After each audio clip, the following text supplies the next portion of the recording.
ഹരി ഓം ഹരി ഓം.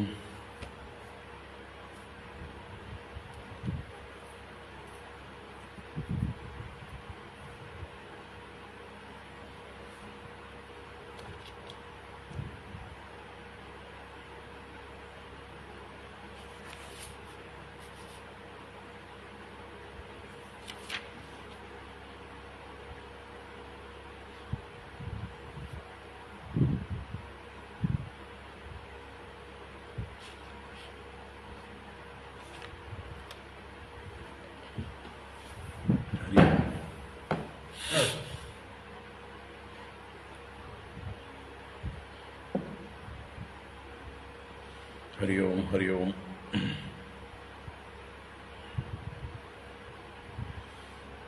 ഓം ശുക്ലാംബരധരം വിഷ്ണും ശശിവർണം ചതുർഭുജം പ്രസന്നവദനം ധ്യായേത് സർവവിഘ്നോപശാന്തയേ. ഗുരവേ സർവലോകാനാം വിഷജേ ഭവരോഗിണാം നിധയേ സർവവിദ്യാനാം ദക്ഷിണാമൂർത്തയേ നമഃ.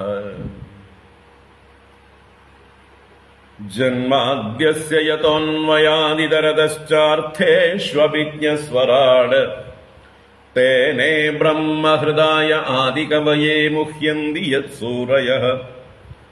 തേജോ വാരിമൃതാം യഥാ വിനിമയോ യത്ര ത്രിസർഗോ മൃഷാ ധാംനാ സ്വേന സദാ നിരസ്തകുഹകം സത്യം പരം ധീമഹി. ധർമ്മഃ പ്രോജ്ജിതകൈതവോऽത്ര പരമോ നിർമ്മത്സരാണാം സതാം. വേദ്യം വാസ്തവമത്ര വസ്തു ശിവദം താപത്രയോന്മൂലനം. ശ്രീമദ്ഭാഗവതേ മഹാമുനികൃതേ കിം വാ പരൈരീശ്വരഃ സദ്യോ ഹൃദ്യവരുധ്യതേത്ര കൃതിഭിഃ ശുശ്രൂഷുഭിസ്തൽക്ഷണാത്. നിഗമകൽപതരോർഗളിതം ഫലം സുഖമുഖാദമൃതദ്രവ സംയുതം പിബത ഭാഗവതം രസമാലയം മുഹുരഹോ രസികാ ഭുവി ഭാവുകാഃ. നാരായണം നമസ്കൃത്യ നരം ചൈവ നരോത്തമം ദേവീം സരസ്വതീം വ്യാസം തതോ ജയമുദീരയേത്. യം പ്രവ്രജന്തമനുപേതമപേതകൃത്യം ദ്വൈപായനോ വിരഹകാതര ആജുഹാവ. പുത്രേതി തന്മയതയാ തരവോഭിനേദുഃ തം സർവഭൂതഹൃദയം മുനിമാനതോസ്മി. യസ്വാനുഭാവമഖിലശ്രുതിസാരമേകം അധ്യാത്മദീപമതിതിദീർഷതാം തമോന്ധം സംസാരിണാം കരുണയാഃ പുരാണഗുഹ്യം തം വ്യാസസൂനുമുപയാമി ഗുരും മുനീനാം. മൂകം കരോതി വാചാലം പങ്കും ലംഘയതേ ഗിരിം യത്കൃപാത്തമഹം വന്ദേ പരമാനന്ദമാധവം.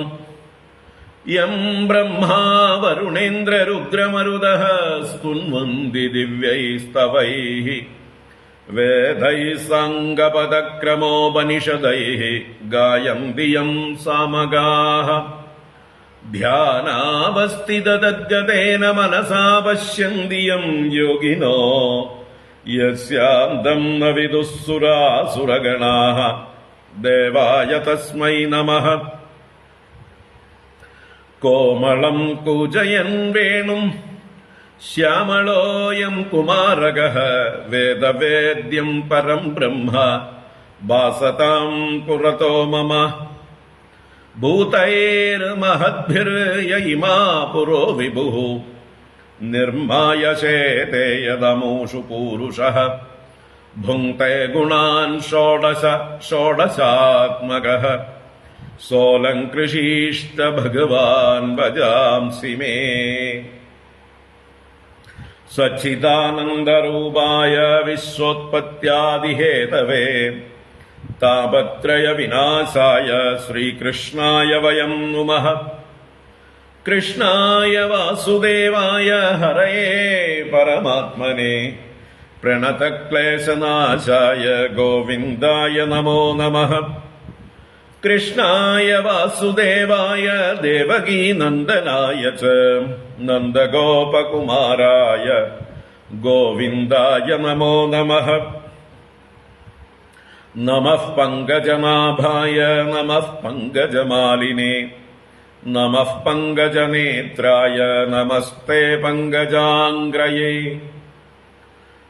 പീതാംബരം കരവിരാജിതശംഖചക്രകൗമോദഗീ സരസിജം കരുണാസമുദ്രം രാധാസഹായമതിസുന്ദരമന്ദഹാസം വാതാലയേശമനിശം ഹൃദി ഭാവയാമി. വാതാലയേശമനിശം ഹൃദി ഭാവയാമി. ഓം നമോ ഭഗവതേ വാസുദേവായ. ഓം നമോ നാരായണായ. ഓം ശ്രീ ഗുരുവായൂരപ്പ ശരണം. ഓം നമഃ പരമഋഷിഭ്യോ നമഃ പരമഋഷിഭ്യഃ. ഓം ശ്രീ ഗുരുഭ്യോ നമഃ. ഹരി ഓം.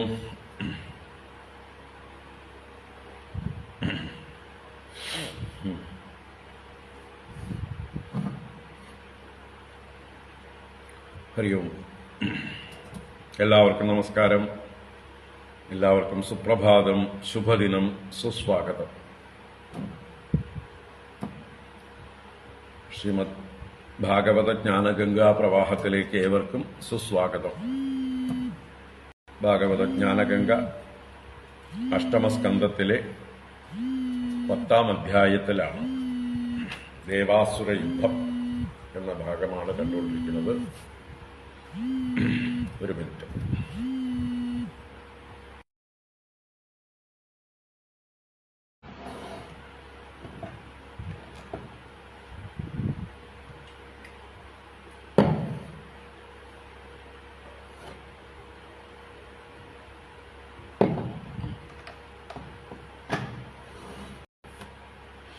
നാരായണ നാരായണ. ശ്രീമദ് ഭാഗവതം അഷ്ടമസ്കന്ധത്തിലെ 10ാം അധ്യായമാണ് നമ്മൾ കണ്ടുകൊണ്ടിരിക്കുന്നത്. അമൃതമഥനത്തിന് ശേഷം നിരാശരായ അസുരന്മാർ സർവശക്തിയും ഉപയോഗിച്ച് ദേവന്മാരെ ആക്രമിക്കുന്ന ആ ദേവാസുര യുദ്ധം, അതാണ് നമ്മൾ വർണ്ണിച്ചുകൊണ്ടിരിക്കുന്നത്. 10ാം അധ്യായത്തിലെ 43 വരെയുള്ള ശ്ലോകങ്ങൾ നമ്മൾ കഴിഞ്ഞ 2 ക്ലാസ്സുകളായിട്ട് കണ്ടു. ഇനി അതിന്റെ അവസാന ഭാഗമുണ്ട് ആ അധ്യായത്തിൽ. അത് കഴിഞ്ഞ് തുടർച്ചയായിട്ട് അടുത്ത അധ്യായത്തിലും ഈ യുദ്ധം തന്നെ തുടരുകയാണ്.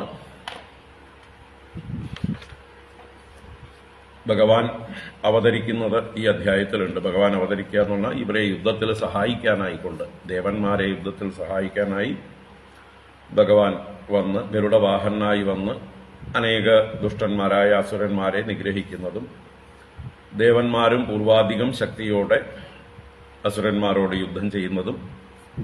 അടുത്ത അധ്യായത്തിൽ കുറേ അസുരന്മാരെ മഹാബലി മുതലായ എല്ലാ അസുരന്മാരെയും ഇന്ദ്രന്റെ നേതൃത്വത്തിൽ ദേവന്മാര് വധിക്കുന്നതായിട്ടുള്ള വിസ്താരം കാണാം.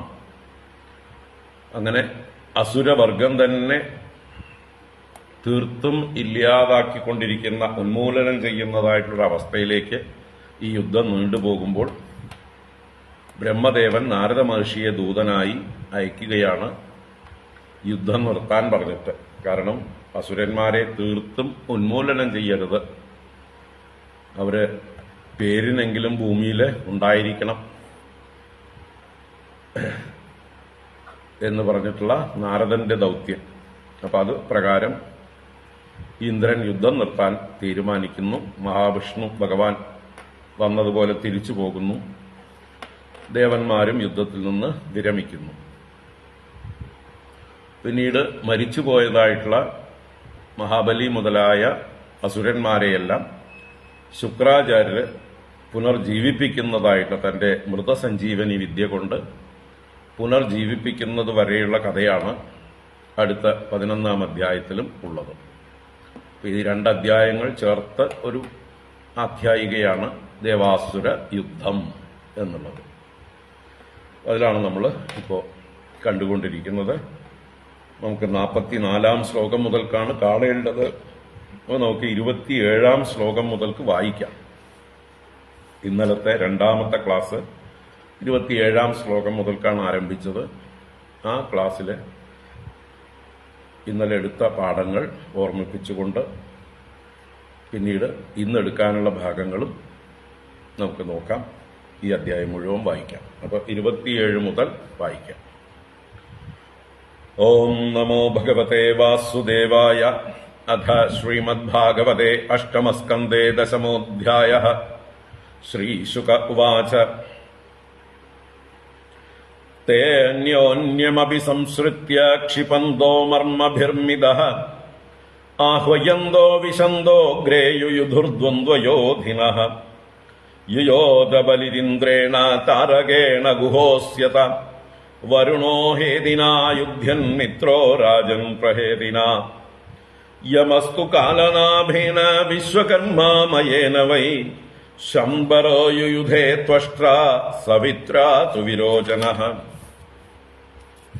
അപരാജിതേന നമുചിഃ അശ്വിനൗ വൃഷപർവണ സൂര്യോ ബലിസുതൈർദേവോ ബാണജ്യേഷ്ഠൈഃ ശതേന ച രാഹുണാ ച തഥാ സോമഃ പുലോംനാ യുയുധേ അനിലഃ നിശുംഭശുംഭയോർദേവീ ഭദ്രകാളീ തരസ്വിനി വൃഷാകപിസ്തു ജംഭേന മഹിഷേണ വിഭാവസുഃ ഇൽവലഃ സഹ വാതാഭിഃ ബ്രഹ്മപുത്രൈർ അരിന്ദമാ കാമദേവേന ദുർമർഷഃ ഉത്കലോ മാതൃഭിഃ സഹ ബൃഹസ്പതിശ്ച ഉശനസാ നരകേണ ശനൈശ്ചരഃ മരുതോ നിപാതകവചൈഃ കാലേയൈർവസവോമരാः വിശ്വേ ദേവാസ്തു പൗലോമൈഃ രുദ്രാക്രോധവശൈഃ സഹ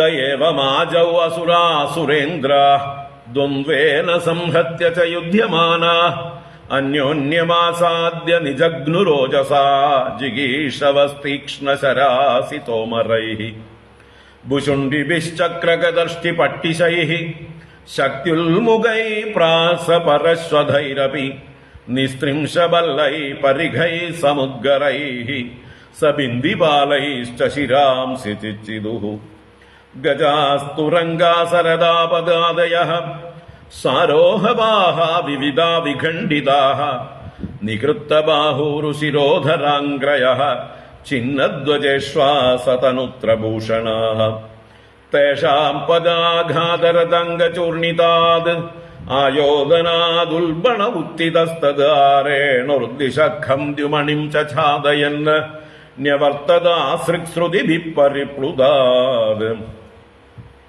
ശിരോഭിരുദ്ധൂതകിരീടകുണ്ഡലൈഃ സംരംഭദൃഗ്ഭിഃ പരിദഷ്ടതച്ഛതൈഃ മഹാഭുജൈഃ സാഭരണൈഃ സഹായുധൈഃ സാ പ്രാസ്തൃതാഭൂഃ കരവോരുഭിർബഭൗ കബന്ധാസ്തത്ര ചോത്പേതുഃ പതിതസ്വശിരോക്ഷിഭിഃ ഉദ്യതായുധദോർദണ്ഡൈരാധാവന്തോപടാന്മൃതേ ബലിർമഹേന്ദ്രം ദശഭിഃ ത്രിഭിർഐരാവതം ശരൈഃ ചതുർഭിശ്ചതുരോ വാഹാൻ ഏകേനാരോഹമാർച്ചയത് സതാൻ ആപതതഃ ശക്രഃ താവദ്ഭിഃ ശീഘ്രവിക്രമഃ ചിച്ഛേദനിശിതൈർഭല്ലൈഃ അസംപ്രാപ്താൻ ഹസന്നിവ തസ്യ കർമ്മോത്തമം വീക്ഷ്യ ദുർമർഷഃ ശക്തിമാദദേ താം ജ്വലന്തീം മഹോൽകാഭാം ഹസ്തസ്ഥാം അച്ഛിനദ്ഹരിഃ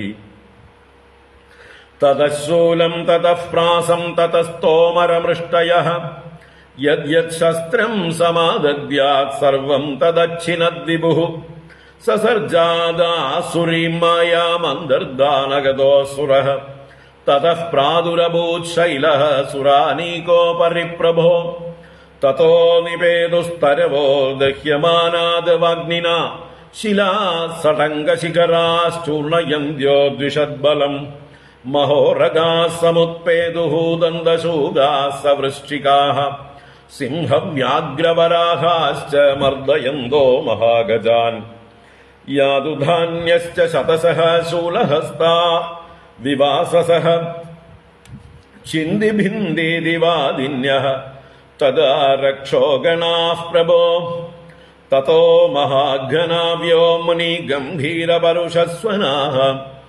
അംഗാരാന്മുമുചുർവാതൈർ അഹതാ സ്തനയിത്നവഃ സൃഷ്ടോ ദൈത്യേന സുമഹാൻ വഹ്നിഃ ശ്വസനസാരഥിഃ സാംവർത്തകൈവാത്യുഗ്രോ വിബുധധ്വജിനീം അധാക് തതഃ സമുദ്ര ഉദ്വേലഃ സർവതഃ പ്രത്യദൃശ്യത പ്രചണ്ഡവാതൈരുദ്ധൂതതരംഗാവർത്തഭീഷണഃ ഏവം ദൈത്യൈർമഹാമായൈഃ അലക്ഷ്യ ഗതിഭീഷണൈഃ സൃജ്യമാനാസു മായാസു വിഷേദുഃസുരസൈനികാഃ ന തത്പ്രതിവിധിം യത്ര വിദുരിന്ദ്രാദയോ നൃപ വ്യാതഃ പ്രാദുരഭൂത് തത്ര ഭഗവാൻ വിശ്വഭാവനഃ സർവത്ര ഗോവിന്ദനാമ സങ്കീർത്തനം ഗോവിന്ദ ഗോവിന്ദ തതഃ സുപർണാം സകൃതാംഘ്രിപല്ലവഃ പിശങ്കവാസാനവകഞ്ചലോചനഃ അദൃശ്യതാഷ്ടായുധബാഹുരുല്ലസത് ശ്രീകൗസ്തുഭാനർഘ്യകിരീടകുണ്ഡലഃ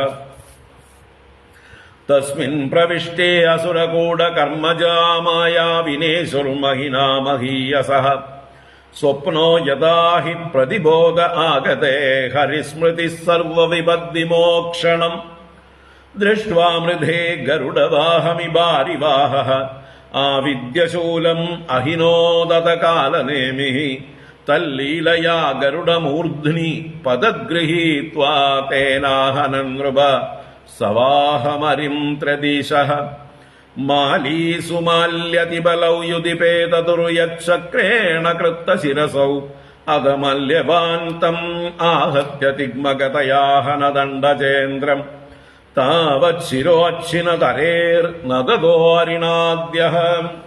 ഹരി ഓം. ഇത് ശ്രീമദ്ഭാഗവതേ മഹാപുരാണേ പാരമഹംസ്യാം സംഹിതായാം അഷ്ടമസ്കന്ധേ ദേവാസുരസംഗ്രാമേ ദശമോऽധ്യായഃ. സർവത്ര ഗോവിന്ദനാമ സങ്കീർത്തനം ഗോവിന്ദ ഗോവിന്ദ. നാരായണാഖില ഗുരോ ഭഗവൻ നമസ്തേ. നാരായണാഖില ഗുരോ ഭഗവൻ നമസ്തേ.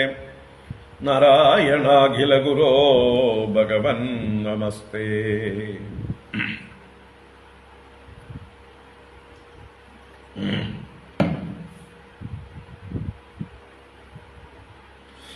നാരായണ.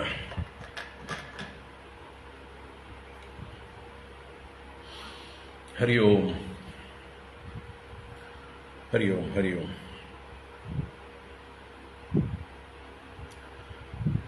എല്ലാവർക്കും നമസ്കാരം. എല്ലാവർക്കും ഒരിക്കൽ കൂടെ സുപ്രഭാതം, ശുഭദിനം. ഭാഗവത ജ്ഞാനഗംഗയിലേക്ക് സുസ്വാഗതം. ഭാഗവത ജ്ഞാനഗംഗ അഷ്ടമസ്കന്ധത്തിലെ 10-ാം അധ്യായമാണ് നമ്മളിപ്പോൾ വായിച്ചത്. 10-ാം അധ്യായത്തിൽ ദേവാസുര യുദ്ധം വർണ്ണിക്കുന്നു. അതിൽ 58 ശ്ലോകങ്ങളുള്ളതിൽ നമ്മൾ 43 ശ്ലോകങ്ങൾ വർണ്ണിച്ചു കഴിഞ്ഞു. തുടർന്നുള്ള ഭാഗം ഇന്ന് കാണുന്നു. ഇപ്പൊ നമുക്ക് നോക്കാം.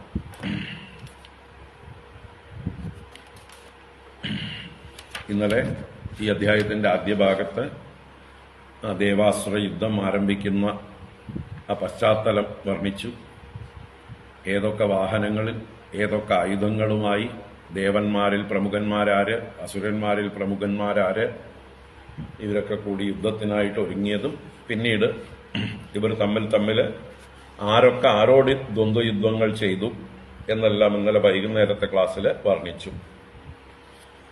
ബലി ഇന്ദ്രനോടും, സുബ്രഹ്മണ്യസ്വാമി താരകനോടും, വരുണൻ ഹേതിയോടും, മിത്രൻ പ്രഹേതിയോടും, യമൻ കാലനാഭനോടും, വിശ്വകർമാവും അയനുമായിട്ടും ശമ്പരൻ ത്വഷ്ടാവിനോടും വിരോചനൻ സവിതാവിനോടും നമുചി എന്ന അസുരൻ അപരാജിതൻ എന്ന ദേവനോടും അശ്വിനി ദേവന്മാർ 2 പേര് വൃഷപർവാവിനോടും സൂര്യൻ ബലിപുത്രന്മാർ 100 പേരോട് ബാണജ്യേഷ്ഠന്മാരായ 100 പുത്രന്മാരോട് രാഹുവിനോട് ചന്ദ്രനും വായുദേവൻ പുലോമാവിനോട് യുദ്ധം ചെയ്തു. നിശുംഭശുംഭന്മാരോട് ഭദ്രകാളി ദേവി യുദ്ധം ചെയ്തു. വൃഷാകപി എന്ന ഇന്ദ്രൻ തന്നെ ജംബാസുരനോട് യുദ്ധം ചെയ്തു. വിഭാവസു മഹിഷനോട് യുദ്ധം ചെയ്തു. ഇല്വലനും വാതാപിയും കൂടി ബ്രഹ്മപുത്രന്മാരായ മരീചിയാദി പ്രജാപതികളോട് യുദ്ധം ചെയ്തു. കാമദേവനോട് ദുർമർഷൻ എന്ന അസുരനും ഉത്കലൻ സപ്തമാതൃക്കളോടും ബൃഹസ്പതി ശുക്രാചാര്യരോടും ശനൈശ്ചരൻ നരകാസുരനോടും മരുത്തുക്കൾ നിവാതകവചന്മാരോടും വസുക്കൾ അഷ്ടവസുക്കളാകുന്ന ദേവന്മാർ കാലേയന്മാരോടും വിശ്വേദേവന്മാർ പൗലോമന്മാരോടും രുദ്രന്മാർ ക്രോധവശന്മാരോടും എല്ലാം യുദ്ധം ചെയ്തു. അങ്ങനെ അവര് അന്യോന്യം ഓജസാ നിജഗ്നുഹു ശക്തമായിട്ട് പ്രഹരിച്ചു. പരസ്പരം ജയിക്കാൻ ഇച്ഛിച്ചുകൊണ്ട് തീക്ഷ്ണങ്ങളായ അസ്ത്രങ്ങളെ കൊണ്ടും വാളുകൾ കൊണ്ടും തോമരങ്ങളെ കൊണ്ടും ഭുഷുണ്ടികളെ കൊണ്ടും ചക്രം ഗദ ഋഷ്ടി പട്ടിശം ശക്തി ഉൽമുഖം പാശം പ്രാസം പരശു നിസ്ത്രിംശം ഭല്ലം പരിഗം മുദ്ഗരം ഭിന്ദിപാലം ഇതൊക്കെ കൊണ്ട് ഈ ആയുധങ്ങളെ കൊണ്ട് പരസ്പരം ശിരസ്സുകളെ ഛേദിച്ചു. അങ്ങനെ ആനകളും കുതിരകളും രഥങ്ങളും കാലാളുകളും അതിലെ ഇരിക്കുന്ന ആളുകളോടുകൂടെ മുറിക്കപ്പെട്ടു. അങ്ങനെ കൈകാലുകളെല്ലാം മുറിക്കപ്പെട്ട് ചിഹ്ന ധ്വജങ്ങളോടും ചിഹ്ന ഇശ്വാസങ്ങളോടും തനുത്രങ്ങളോടും ഭൂഷണങ്ങളോടും കൂടിയവരായി, അലങ്കാരങ്ങളും പടച്ചട്ടകളും എല്ലാം മുറിഞ്ഞവരായിട്ടും അവരുടെ പാദസ്പർശവും രഥചക്രങ്ങളുടെ ഘർഷണവും കൊണ്ട് ഭൂമിയിലെ ധൂളി പൊടിഞ്ഞ് ആകാശത്തിൽ പരക്കാൻ ശ്രമിക്കുന്നുണ്ടെങ്കിലും രക്തം കൊണ്ടുള്ള സേചനം അവയെ ഘനീഭവിപ്പിച്ച് വീണ്ടും താഴോട്ടേക്ക് പതിപ്പിക്കുന്നു. അങ്ങനെയുള്ള ഇവരുടെ ശിരസ്സുകൾ മുറിക്കപ്പെടുമ്പോൾ കബന്ധങ്ങൾ താഴെ വീഴുന്നുണ്ട്. സ്വന്തം ശരീരങ്ങളെ നോക്കുന്നത് പോലെ പല്ല് കടിച്ചുകൊണ്ടും ചുണ്ട് കടിച്ചുകൊണ്ടും കണ്ണുരുട്ടിക്കൊണ്ടും ക്രോധത്തോടുകൂടിയും അവരുടെ ഭാവങ്ങൾ ആ മുഖത്ത് പ്രകടമാണ്. അവരുടെ കൈകളും ആഭരണങ്ങളും ആയുധങ്ങളും എല്ലാം നിറഞ്ഞ് വീണുകിടക്കുന്നതായിട്ടുള്ള ആ ഭൂമി വളരെയധികം യുദ്ധവീരന്മാരുടെ വ്യാപ്തി കൊണ്ട് അംഗങ്ങൾ മുറിഞ്ഞു വീണത് നിറഞ്ഞിരിക്കുന്നത് കൊണ്ട് ആ ഭൂമി ശോഭിച്ചു, യുദ്ധഭൂമി ശോഭിച്ചു.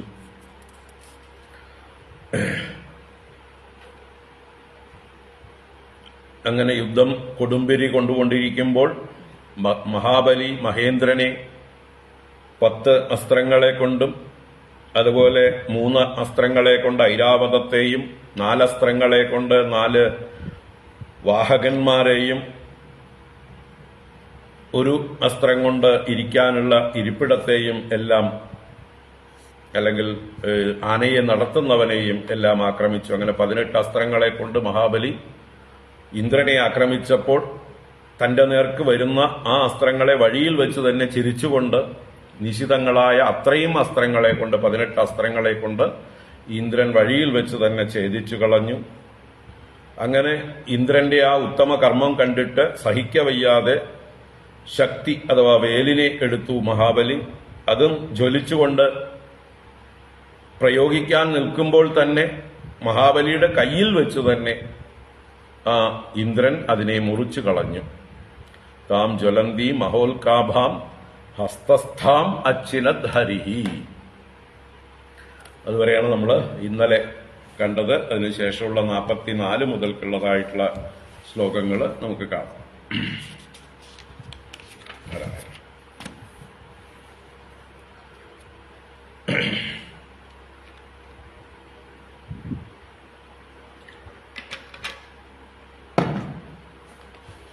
തതഃ ശൂലം തതഃ പ്രാസം തതസ്തോമരം പൃഷ്ടയഃ യദ്യത് ശസ്ത്രം സമാദദ്യാത് സർവം തദച്ഛിനദ് വിഭുഃ.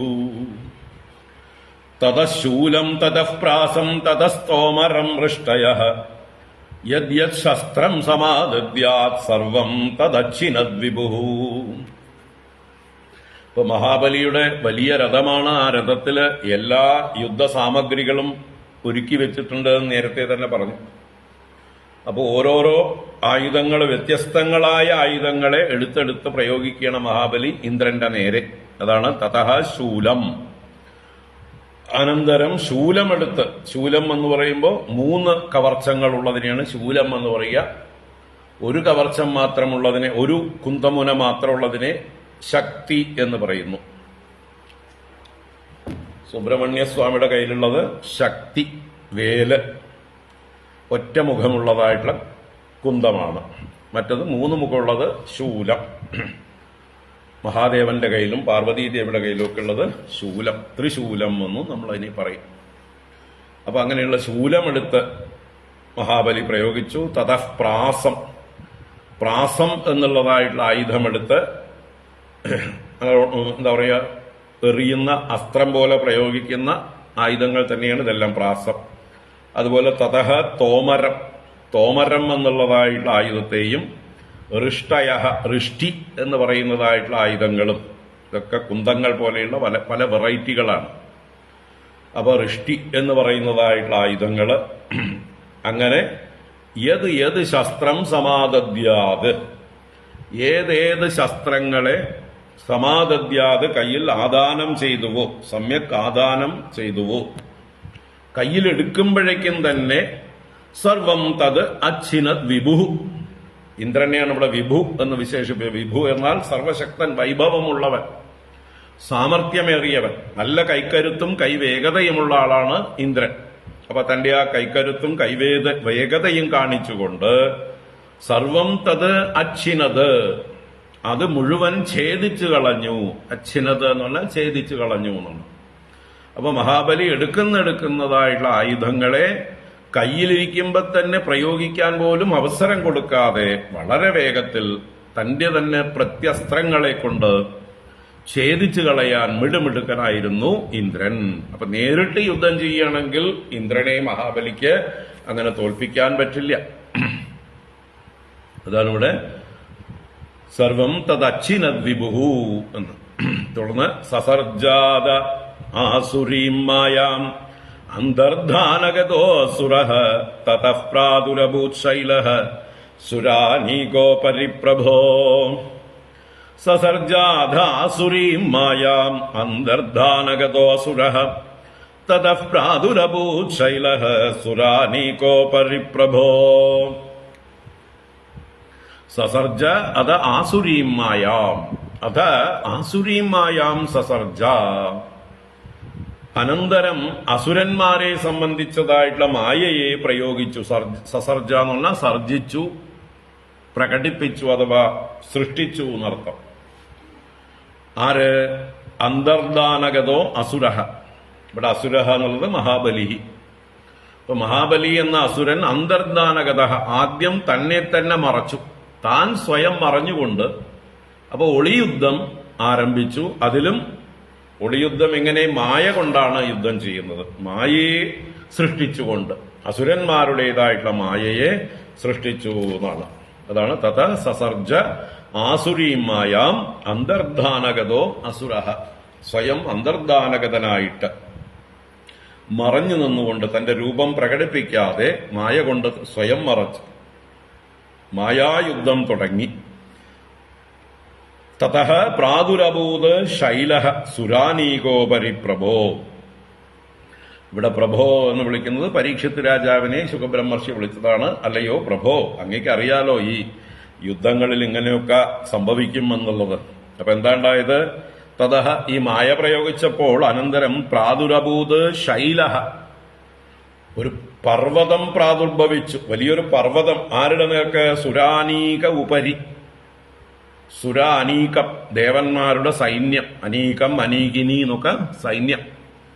അപ്പൊ സുരസമൂഹത്തിന്റെ ഉപരി മുകൾ ഭാഗത്തേക്ക് വലിയൊരു പർവ്വതം ശൈലം വന്ന് പതിക്കുന്നത് പോലെ കാണപ്പെട്ടു. അതെങ്ങനെ? മഹാബലിയുടെ മായാപ്രയോഗം കൊണ്ട്.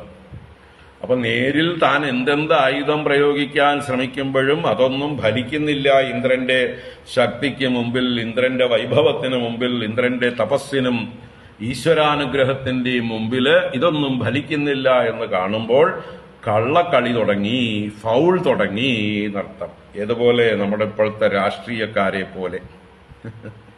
രാഷ്ട്രീയക്കാരിപ്പോ മായായുദ്ധമാണ് ചെയ്തുകൊണ്ടിരിക്കുന്നത്.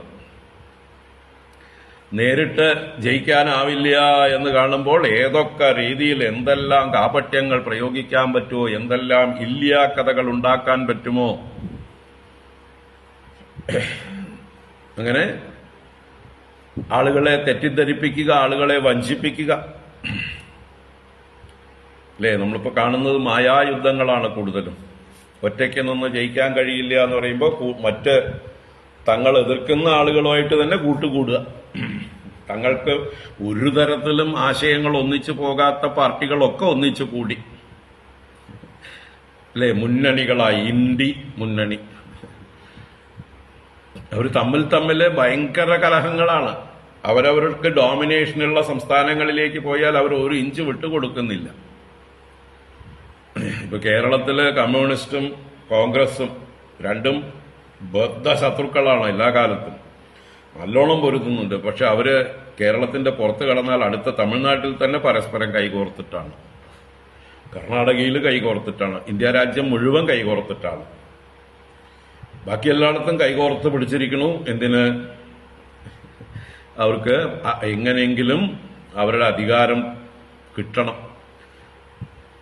അവരുടെ കള്ളത്തരങ്ങള് പുറത്തേക്ക് കൊണ്ടുവരുന്നതായിട്ടുള്ള എതിർ പാർട്ടിയെ ജയിക്കാൻ അനുവദിക്കാൻ പാടില്ല. ഇവരുടെ അഴിമതികൾക്കും ധൂർത്തിനും എല്ലാം തടസ്സമായിരിക്കുന്നതായിട്ടുള്ള ഭരണങ്ങളെ ഇല്ലായ്മ ചെയ്യണം. അപ്പൊ ഈ കള്ളന്മാര്, കൊള്ളക്കാര്, ധൂർത്തന്മാര്, അഴിമതിക്കാര്, കുടുംബ ഭരണം നടത്തുന്നവര് എല്ലാം കൂടി ഒരു അവിയൽ മസാല മുന്നണി ഉണ്ടാക്കിയിട്ട് പരസ്പരം അവരവരുടെ നാട്ടിലെ കലഹമാണ്. അല്ലേ? ബംഗാളില് TMC, തൃണമൂൽ കോൺഗ്രസ് എന്ന് പറയുന്ന മമതാ ബാനർജിയും ഉണ്ട് ഈ ഇന്ത്യ മുന്നണിയിൽ. പക്ഷെ അവിടെ അവർക്ക് 39 സീറ്റിലും അവർ തന്നെ മത്സരിക്കണം. ഒരു സീറ്റ് പോലും ആർക്കും വിട്ടുകൊടുക്കില്ല. കോൺഗ്രസിനോ മറ്റു പാർട്ടികൾക്കോ CPM-നോ ഒന്നും വിട്ടുകൊടുക്കും. അവിടെ CPM എതിരാണ്, തൃണമൂൽ കോൺഗ്രസിന്റെ എതിരാണ്. അപ്പൊ ഇതൊക്കെ മായായുദ്ധങ്ങളാണ്. എന്നിട്ടോ കള്ളക്കഥകൾ പടച്ചുവിടുന്നതിൽ ഒരു നമ്പർ 1 ആണ്. ഓരോരുത്തരും അവരവരെ കൊണ്ടാവുന്ന രീതിയിൽ കള്ളക്കഥകൾ പടച്ചുവിടുന്നുണ്ട്. അപ്പൊ ഇതാണ് അധാർമികമായിട്ടുള്ള ഒരു മര്യാദയ്ക്ക് ജയിക്കാൻ കഴിയില്ല എന്ന് വരുമ്പോ പറയേണ്ടത് പറഞ്ഞ് എന്തെങ്കിലും കുറ്റം പറയാനുണ്ടെങ്കിൽ അത് നേരിട്ട് പറയുകയും ചൂണ്ടിക്കാണിക്കുകയും ചെയ്യുന്നതിന് പകരം ഇല്ലാത്ത ദൂഷണങ്ങൾ ഉണ്ടാക്കുക.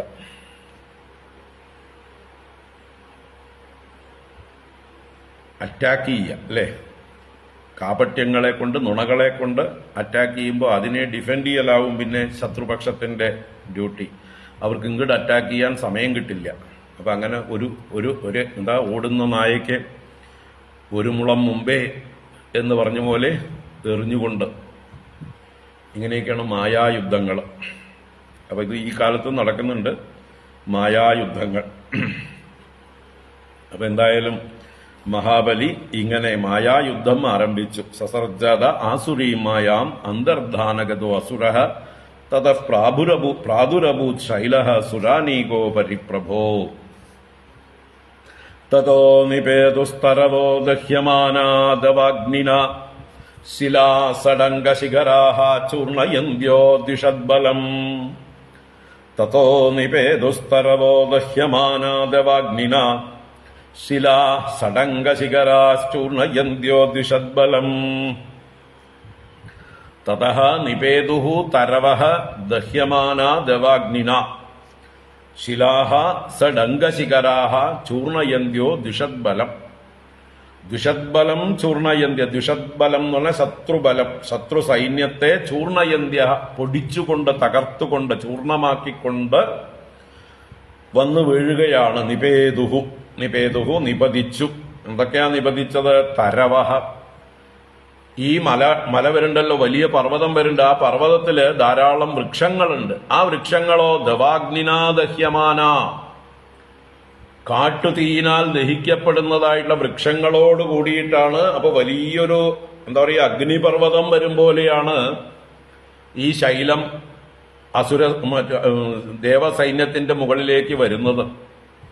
അഗ്നിപർവ്വതം തന്നെ മൊത്തത്തിൽ അങ്ങോട്ട് വലിയൊരു സ്ഥൂല രൂപം പൂണ്ട് വരികയാണ്. എന്നുവെച്ചാൽ ആ ശൈലത്തിലെ വൃക്ഷങ്ങളെല്ലാം കാട്ടുതീ പിടിച്ച് ആളിക്കത്തുന്നുണ്ട്. അതാണ് ദവാഗ്നിനാ ദഹ്യമാന തരവഹ നിപേതുഹു, തരുക്കൾ വന്ന് പതിച്ചു. അതുപോലെ അതിൽ നിന്ന് സഡംഗശിഖരാഹ ശിലാഹ, ഡംഗം പോലെ, ഡംഗം എന്നൊക്കെ പറഞ്ഞാൽ നല്ല ഉളി, മഴു എന്നൊക്കെ അർത്ഥമാണ്.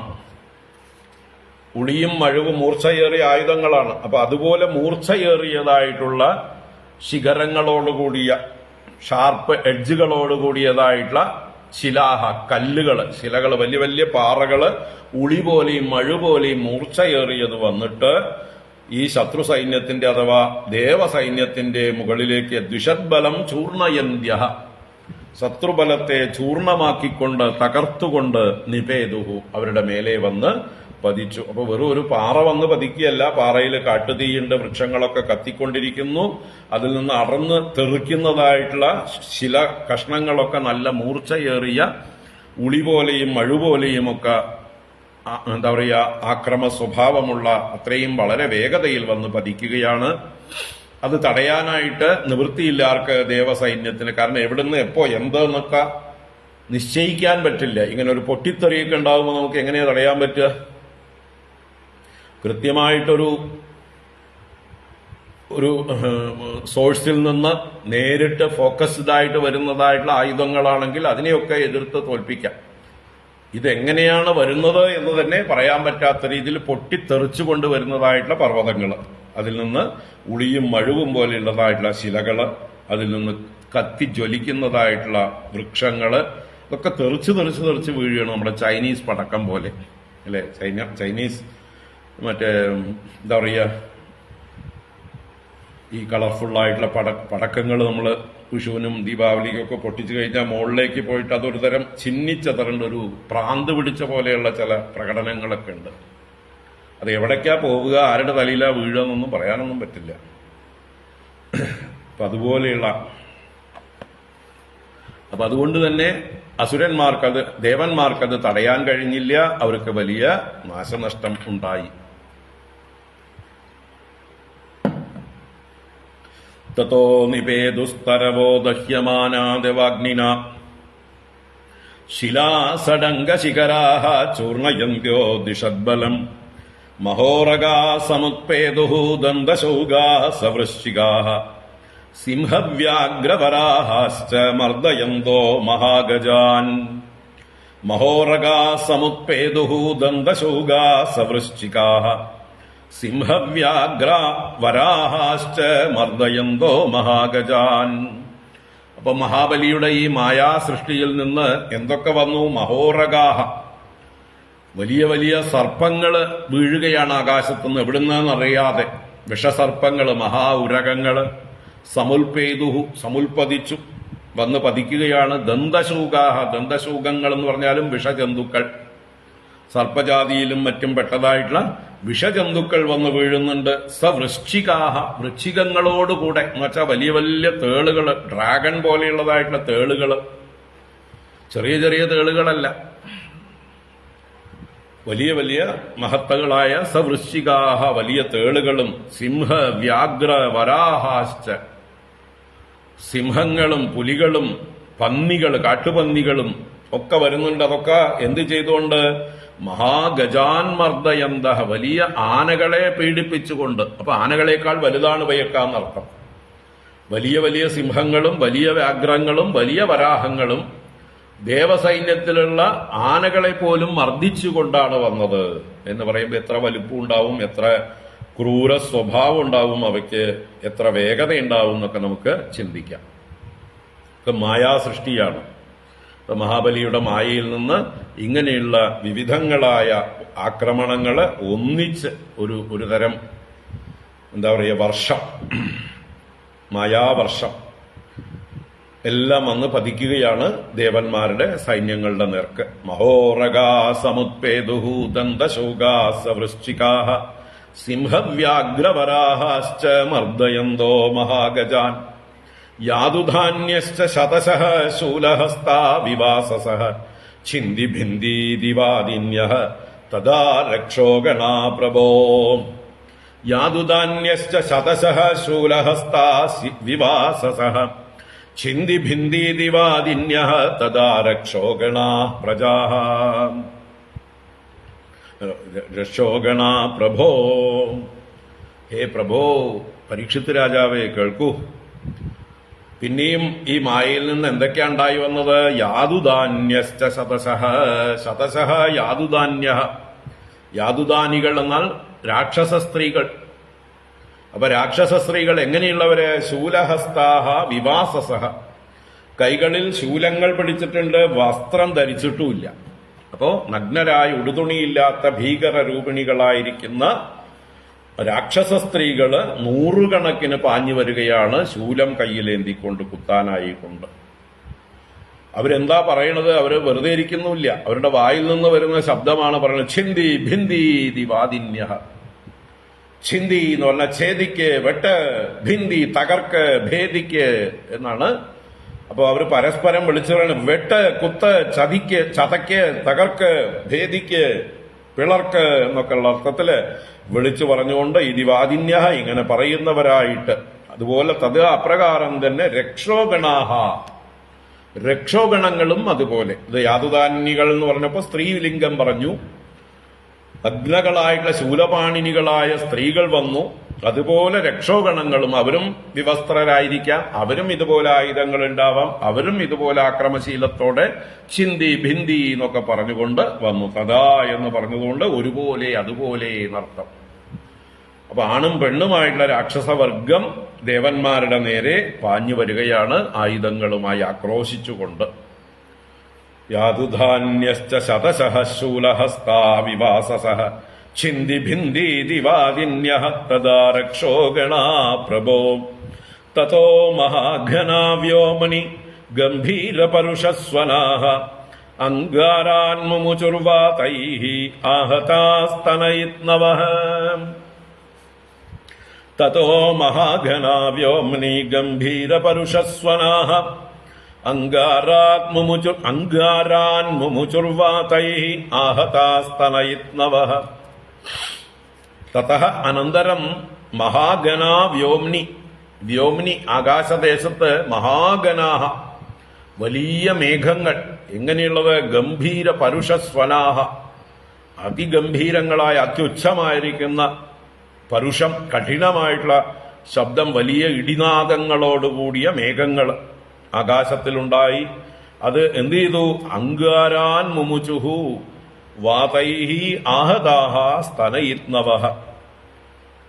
അപ്പൊ മഹാഗനാഹ സ്തനയിത്നവഃ. അവിടെ സ്തനയിത്നു എന്ന് പറഞ്ഞാൽ മിന്നലാണ്. അപ്പൊ മിന്നലോടുകൂടി വാതൈഹി കാറ്റുകളാൽ ആഹതാഹ ശക്തിപൂർവം അടിക്കപ്പെട്ട് അങ്കാരാൻ മുമുചു അങ്കാരങ്ങളെ വർഷിച്ചു. അങ്കാരങ്ങൾ എന്നാൽ അഗ്നിശിഖകളെ, ധൂമകേതുക്കളെ എന്നൊക്കെ അർത്ഥം. അപ്പൊ മേഘത്തിൽ നിന്ന് എന്താണ് ഉണ്ടായത്? അഗ്നിവർഷം, വെള്ളമല്ല ഉണ്ടായത്.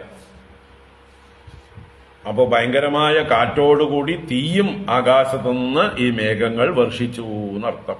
അപ്പൊ തീമഴ പെയ്യുകയാണ്. മായ കൊണ്ടുണ്ടാക്കിയതായിട്ടുള്ള അതിഭയങ്കരമായിട്ടുള്ള തീമഴ, വലിയ ഇടിനാദങ്ങളോടുകൂടെ, ലൈറ്റ്നിങ്ങോടുകൂടെ എല്ലാം വന്ന് പതിക്കുകയാണ്. തതോ മഹാഗനാ വ്യോംനി ഗംഭീര പരുഷസ്വനാഃ അങ്കാരാൻ മുമുചുർവാതൈഃ ആഹതാസ്തനയിത്നവഃ. സൃഷ്ടോ ദൈത്യേന സുമഹാൻ വന്നിഃ ശ്വസനസാരഥി സാംവർത്തക ഇവാത്യുഗ്രോ വിബുധധ്വജിനീം അദാഗ. സൃഷ്ടോ ദൈത്യേന സുമഹാൻ വന്നി ശ്വസനസാരഥി സാംവർത്തക ഇവാത്യുഗ്രോ വിബുധധ്വജിനീം അദാഗ. അപ്പോ സൃഷ്ടോ ദൈത്യേന സൃഷ്ട, ആ മഹാബലിയാൽ സൃഷ്ടിക്കപ്പെട്ടത് മായ. സുമഹാൻ വന്നി, മായ കൊണ്ടുണ്ടായ മഹത്തായ അഗ്നി. മഹാൻ വന്നി ശ്വസന സാരഥി, ശ്വസനൻ വായുവാണ്, വായുവാകുന്ന സാരഥിയോടുകൂടി. വായു അഗ്നിയുടെ സാരഥിയാണ് എപ്പോഴും, അഗ്നിയെ വഹിക്കുന്നത് വായുവാണ്. അപ്പൊ വായുവാകുന്ന സാരഥിയോടുകൂടിയതായിട്ടുള്ള വലിയ അഗ്നി. സാംവർത്തക ഇവ അത്യുഗ്രഹ, സാംവർത്തകൻ എന്നാൽ പ്രളയകാലത്തുണ്ടാകുന്നതായിട്ടുള്ള അഗ്നി, സാംവർത്താഗ്നി എന്നാ പറയുക. പ്രളയകാലത്ത് ആദിശേഷന്റെ ആയിരക്കണക്കിന് മുഖങ്ങളിൽ നിന്ന് അഗ്നി ജ്വലിച്ച് അത് ഒന്നിച്ച് ലോകങ്ങളെ മുഴുവൻ വിഴുങ്ങുന്നതായിട്ടുള്ള അഗ്നിയായിട്ട് മാറും. അപ്പൊ അതിന് സാംവർത്തക അഗ്നി എന്ന് പറയും. അപ്പൊ അതുപോലെ സാംവർത്തക ഇവ അത്യുഗ്രഹ, അതിഭയങ്കരമായി ജ്വലിക്കുന്നതായിട്ട് വിബുധധ്വജിനീം അദാഖ്. വിബുധന്മാര്, ദേവന്മാര്, അവരുടെ ധ്വജിനി എന്ന് പറഞ്ഞാല് കൊടിക്കൂറയോടുകൂടിയത്. എന്താണ്? സേന. അപ്പൊ ദേവന്മാരുടെ സേനയെ, ദേവസേനയെ അധാഖ് എന്നുള്ളത് ദഹ് എന്നുള്ളതായിട്ടുള്ള ധാതുവിൽ നിന്ന് രൂപാന്തരം ഉണ്ടായതാണ്. അധാഖ്, ദഹിപ്പിച്ചു എന്നർത്ഥം. അപ്പൊ ദേവസേനയെ മുച്ചൂടും ദഹിപ്പിച്ചുകൊണ്ടിരിക്കുകയാണ് ഈ അഗ്നി. പ്രളയാഗ്നി പോലെ, സാംവർത്താഗ്നി പോലെ ജ്വലിച്ചുകൊണ്ട് ആകാശത്ത് നിന്ന്, മേഘത്തിൽ നിന്ന് ഒഴിയുകയാണ്. ദേവന്മാർക്ക് തടയാൻ നിവൃത്തിയില്ല, അവർ സ്വയം ഈ അഗ്നിയിൽപ്പെട്ട് ദഹിക്കുകയാണ്.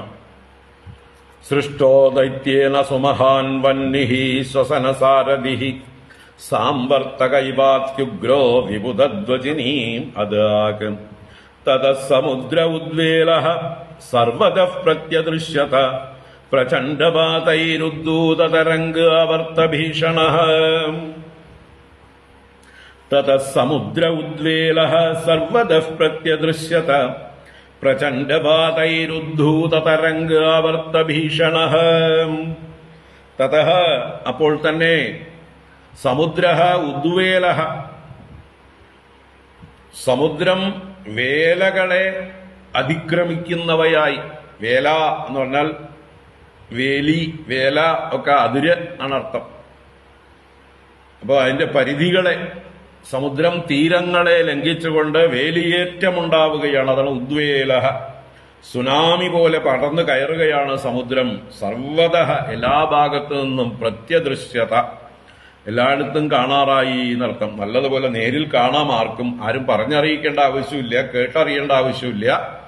നേരിൽ കാണാം. പ്രത്യദൃശ്യത, പ്രദർശനമായി. അപ്പൊ ഉദ്വേലഃ സമുദ്രഃ, കാരണം അവിടെ ക്ഷീരാബ്ദിയുടെ തീരത്തുമാണ് ഈ യുദ്ധം നടക്കുന്നത്. അപ്പോ ആ പാലാഴി കിടന്നിങ്ങനെ മറിയുകയാണ്, സുനാമി പോലെയൊക്കെ ഉണ്ടാവുകയാണ്. അതിൽ നിന്നുള്ള വേലിയേറ്റം കരകയറി വരികയാണ്. പ്രചണ്ഡവാതൈർ ഉദ്ധൂത, ഈ തിരമാലകളെ ആരാണ് വഹിച്ചുകൊണ്ടുവരുന്ന? പ്രചണ്ഡങ്ങളായ വാതങ്ങൾ, അതിഭയാനകമായ കാറ്റ്, കൊടുങ്കാറ്റ് അടിക്കുന്നുണ്ട്. അങ്ങനെയുള്ള പ്രചണ്ഡവാതൈ ഉദ്ധൂത. ഉദ്ധൂത എന്ന് പറഞ്ഞാല് മുകളിലോട്ട് എടുക്കപ്പെട്ടതായിട്ട്. തരംഗാവർത്ത ഭീഷണ, ഉദ്ധൂത തരംഗാവർത്ത ഭീഷണ. ഉദ്ധൂത തരംഗങ്ങൾ, മുകളിലേക്ക് ചലിക്കപ്പെടുന്നതായിട്ടുള്ള തരംഗങ്ങളും. ആവർത്തങ്ങൾ എന്ന് പറഞ്ഞാൽ ചുഴികൾ. അപ്പൊ തിരമാലകളാലും ചുഴികളാലും ഭീകരങ്ങളായിട്ട്, ഭീഷണങ്ങളായിട്ടുള്ള സമുദ്രം എല്ലാ ഭാഗത്തും വേലിയേറി വരുന്നതായിട്ട്, സുനാമിയായി പൊങ്ങി വരുന്നതൊക്കെ കാണാം. ഭയങ്കര കൊടുങ്കാറ്റോടുകൂടി. അപ്പൊ ലോകാവസാനമാണോ എന്ന് തോന്നും. മുകളിൽ നിന്ന്, ആകാശത്ത് നിന്ന് മേഘങ്ങൾ തീമഴ പെയ്യുന്നു, താഴെയാവട്ടെ കൊടുങ്കാറ്റും തിരമാലകളും ചുഴികളും ഒക്കെ ചുറ്റുപാടുകളിൽ നിന്നും ആക്രമിക്കുന്നു. എവിടെയും നിൽക്കക്കഴിയില്ല. ആർക്ക്? ഈ ദേവന്മാർക്ക് എന്ന് പറയാം. അവർ നശിച്ചുകൊണ്ടിരിക്കുകയാണ്. തതഃ സമുദ്ര ഉദ്വേളഃ സർവതഃ പ്രത്യദൃശ്യത പ്രചണ്ഡപാതൈരുദ്ധൂത തരംഗാവർത്തഭീഷണഃ. അല്ലെ, ഇതുപോലെയുള്ളതായിട്ടുള്ള സന്ദർഭങ്ങൾ നമ്മുടെയൊക്കെ ജീവിതത്തിലും ചിലപ്പോഴൊക്കെ നമ്മൾ നേരിട്ടുണ്ടാവും. എന്നുവെച്ചാൽ ഭൗതികമായിട്ട് ഇതുപോലെയുള്ള സന്ദർഭം നല്ല, ആന്തരികമായിട്ടുള്ള സംഘർഷങ്ങൾ, പലതരത്തിലുള്ളതായിട്ടുള്ള പീഡകൾ നമ്മളെ ഇങ്ങനെ എടുത്ത് എറിയുണ്ടാവും. നമ്മുടെ ഉള്ളിൽ തീ പിടിപ്പിച്ചതുപോലെ ദഹിക്കുണ്ടാവും. സഹിക്കാൻ പറ്റാത്ത രീതിയിലുള്ളതായിട്ടുള്ള അല്ലെ, നമുക്ക് വിഷമങ്ങൾ ഉണ്ടാവും. അങ്ങനെയുള്ള സന്ദർഭങ്ങളിലാണ് ഈ ആളുകൾ ആത്മഹത്യയൊക്കെ ചെയ്യുന്നത്. സഹിക്കാൻ വയ്യ, എത്ര നേരം ഇത് അനിശ്ചിതമായിട്ട് ഇങ്ങനെ സഹിക്കും? അപ്പൊ വേഗം അങ്ങോട്ട് തീർത്തളയാന്ന് വിചാരിച്ച് ഏതെങ്കിലും വഴി കാണും. അങ്ങനെ എത്രയോ ആളുകൾ ദിവസം പ്രതി ഇത് തടയാൻ പറ്റാതെ. അപ്പൊ ഇതൊക്കെ ഇല്ലാതിരിക്കാൻ എന്താ വഴി? ഈ പറഞ്ഞ സംഘർഷങ്ങൾ നമ്മുടെ ഉള്ളില് ഇതുപോലെയൊക്കെ ഉള്ളതായിട്ടുള്ള വിഷമങ്ങൾ ഇല്ലാതിരിക്കാൻ എന്താ വഴി? ഒറ്റ വഴിയേ ഉള്ളൂ, ഭഗവാനെ ആശ്രയിക്കുക. ഭഗവാൻ കൂടെയുള്ളപ്പോൾ ഇതൊന്നും ഉണ്ടാവില്ല.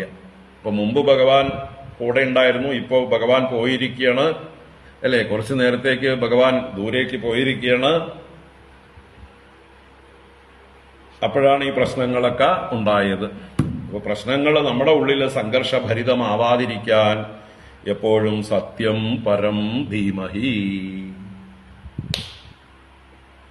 ആ പരമസത്യസ്വരൂപനായിട്ടുള്ള ഭഗവാനെ നമ്മൾ എപ്പോഴും മുറുകെ പിടിക്കുക. ആ സത്യത്തിന് യാതൊരു ഇളക്കവുമില്ല. ഇളകുന്നതൊക്കെ ഇളകിക്കൊണ്ടേയിരിക്കും. ആ ഇളക്കത്തിന് ചെറിയ വലിപ്പച്ചെറുപ്പുണ്ടെന്നേ ഉള്ളൂ. അതൊക്കെ ഇളകിക്കോട്ടെ, പൊക്കോട്ടെ. ഇളകാത്തതായിട്ടൊന്നിനെ നമുക്ക് മുറുകെ പിടിക്കാം. അതാണ് സത്യം പരം ധീമഹി. ആ ഭഗവാന്റെ പാദങ്ങൾ തന്നെയാണ് പരമസത്യം. ഭഗവാനെ മുറുകെ പിടിക്കുക. ഇപ്പൊ ഇവിടെ ഇങ്ങനെ ഭയങ്കരമായിട്ടുള്ള സംഘർഷം നടക്കുകയാണ്. ഏവം ദൈത്യൈർമഹാമായൈഃ അലക്ഷ്യഗതിഭീഷണൈഃ സൃജ്യമാനാസു മായാസു വിഷേദുഃ സുരസൈനികാഃ. ഏവം ദൈത്യൈർമഹാമായൈഃ അലക്ഷ്യഗതിഭീഷണൈഃ സൃജ്യമാനാസു മായാസു വിഷേദുഃ സുരസൈനികാഃ. ഏവം ഇപ്രകാരം ദൈത്യൈഃ മഹാമായൈഃ അലക്ഷ്യഗതിഭീഷണൈഃ, ദൈത്യന്മാര്, അസുരന്മാര്, മഹാമായ, അവർ ഓരോരുത്തരും മത്സരിച്ച് മായ പ്രയോഗിക്കാൻ തുടങ്ങി. മഹാബലി നേതാവ് തന്നെ മായ പ്രയോഗിച്ചപ്പോൾ, അല്ലെ, യഥാ രാജ തഥാ പ്രജ. ഇപ്പൊ നമ്മുടെ രാഷ്ട്രീയക്കാരിലും നേതാക്കന്മാരും നുണ പറയാനും വഞ്ചന ചെയ്യാനും കള്ളം പറയാനും ഒക്കെ തുടങ്ങിക്കഴിഞ്ഞാൽ അണികൾ അതുപോലെ തന്നെയാവും. നേതാവിനൊരു മൊറാലിറ്റി ഉണ്ടെങ്കിൽ, ഒരു വാല്യൂസ് ഉണ്ടെങ്കിൽ, അദ്ദേഹം ഒരു മാതൃകാ പുരുഷനായിട്ട് നിൽക്കുന്നുണ്ടെങ്കിൽ, സത്യസന്ധനും ന്യായത്തിൽ ഉറച്ചു നിൽക്കുന്നവനുമാണെങ്കിൽ ബാക്കിയുള്ളവരൊക്കെ കൂടെ ഒപ്പം നിൽക്കാൻ പ്രേരിതരാവും. ഇവിടെ നേതാവ് മഹാബലി തന്നെ മായ പ്രയോഗിച്ചു, കള്ളത്തരം പ്രയോഗിച്ചു. അപ്പൊ എല്ലാ കൂട്ടത്തിലുള്ള അസുരന്മാര് മുഴുവൻ മഹാമായൈഹി ദൈത്യൈഹി, ബഹുവചനം, മഹാമായികളായി തീർന്ന ദൈത്യന്മാർ. അവരെ എങ്ങനെ?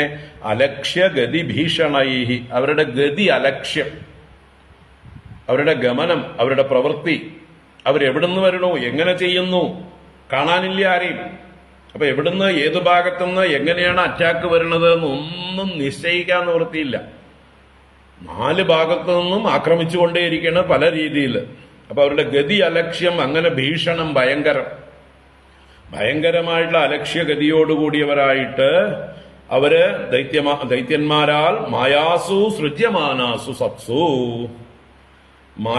മായകൾ സൃഷ്ടിക്കപ്പെട്ടുകൊണ്ടിരുന്നപ്പോൾ, മായകൾ പ്രവർത്തിച്ചുകൊണ്ടിരുന്നപ്പോൾ, സുരസൈനികാഹ വിഷേദുഹു, ആ ദേവസൈനികന്മാര്, ദേവപക്ഷത്തുള്ളതായിട്ടുള്ള സേനകൾ, അവരെല്ലാവരും വിഷേദുഹു വിഷാദിച്ചു, വിശേഷേണ ക്ഷീണിച്ചു എന്നർത്ഥം. മാനസികമായും ശാരീരികമായും ബുദ്ധിപരമായും എല്ലാം കൊണ്ടും അവർ തളർന്നു. എങ്ങനെ പ്രതിരോധിക്കും? ഒരു വഴിയും കാണുന്നില്ല. അപ്പം തീരെ വയ്യാതായി അവർക്ക് എന്നർത്ഥം. ഒരു തരത്തിലും ചിന്തിക്കാൻ പറ്റാത്ത രീതിയിലാണ് എല്ലാ ഭാഗത്തു നിന്നും അസുരന്മാര് മറഞ്ഞു നിന്നുകൊണ്ടുള്ള അവരുടെ മായാപ്രയോഗങ്ങൾ, ആക്രമണങ്ങൾ. അപ്പൊ തളർന്നു, എല്ലാ തരത്തിലും തളർന്നു. ഇനി തങ്ങളെ കൊണ്ട് പിടിച്ചു നിൽക്കാൻ പറ്റില്ല എന്നുള്ളൊരവസ്ഥ വന്നു. അതോടുകൂടി അവര് ഭഗവാനെ സ്മരിച്ചു. നമ്മളുമൊക്കെ പലപ്പോഴും ഇങ്ങനെയാണ്. ആപത്ത് വരുന്നതിന് മുമ്പ് നമ്മൾ ഭഗവാനെ സ്മരിക്കില്ല. ആപത്ത് വന്നാലും നമ്മൾ തന്നെ സ്വയം ശക്തി ഉപയോഗിച്ച പൗരുഷം കൊണ്ട് പ്രതിരോധിക്കാൻ ശ്രമിക്കും. എല്ലാം കഴിഞ്ഞ് നമ്മൾക്ക് തടയാൻ പറ്റില്ല, ഗുരുതരമായി എന്ന് പറയുമ്പോഴേ നമ്മൾ ഭഗവാനെ വിളിക്കുള്ളൂ. ഇതുപോലെ ദേവന്മാരും അവരുടെ പ്രശ്നം ഗുരുതരമായപ്പോൾ അവരുടെ അഭിമാനമൊക്കെ പോയി ദൈന്യം വന്നു. അങ്ങനെ ദൈന്യത്തോടുകൂടി അവര് ഭഗവാനെ വിളിച്ചു. അതാണ് ന തത്പ്രതിവിധിം യത്ര വിദുരിന്ദ്രാദയോ നൃപ വ്യാതഃ പ്രാദുരഭൂത്തത്ര ഭഗവാൻ വിശ്വഭാവനഃ. സർവത്ര ഗോവിന്ദനാമ സങ്കീർത്തനം. ഗോവിന്ദ ഗോവിന്ദ.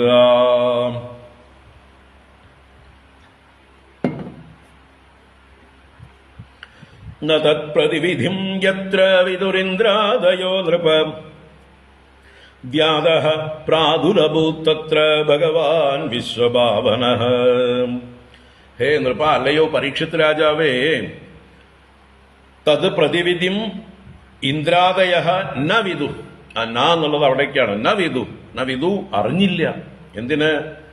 ഇതിനൊക്കെ ഈ അസുരന്മാർ ചെയ്യുന്ന ആക്രമണങ്ങൾക്കൊന്നും പ്രതിവിധി, അതിന്റെ ഡിഫൻസ്, അതിനെ എങ്ങനെ തടയും, പ്രതിരോധിക്കും എന്ന് ഇന്ദ്രാദയഃ ന വിദുഹു.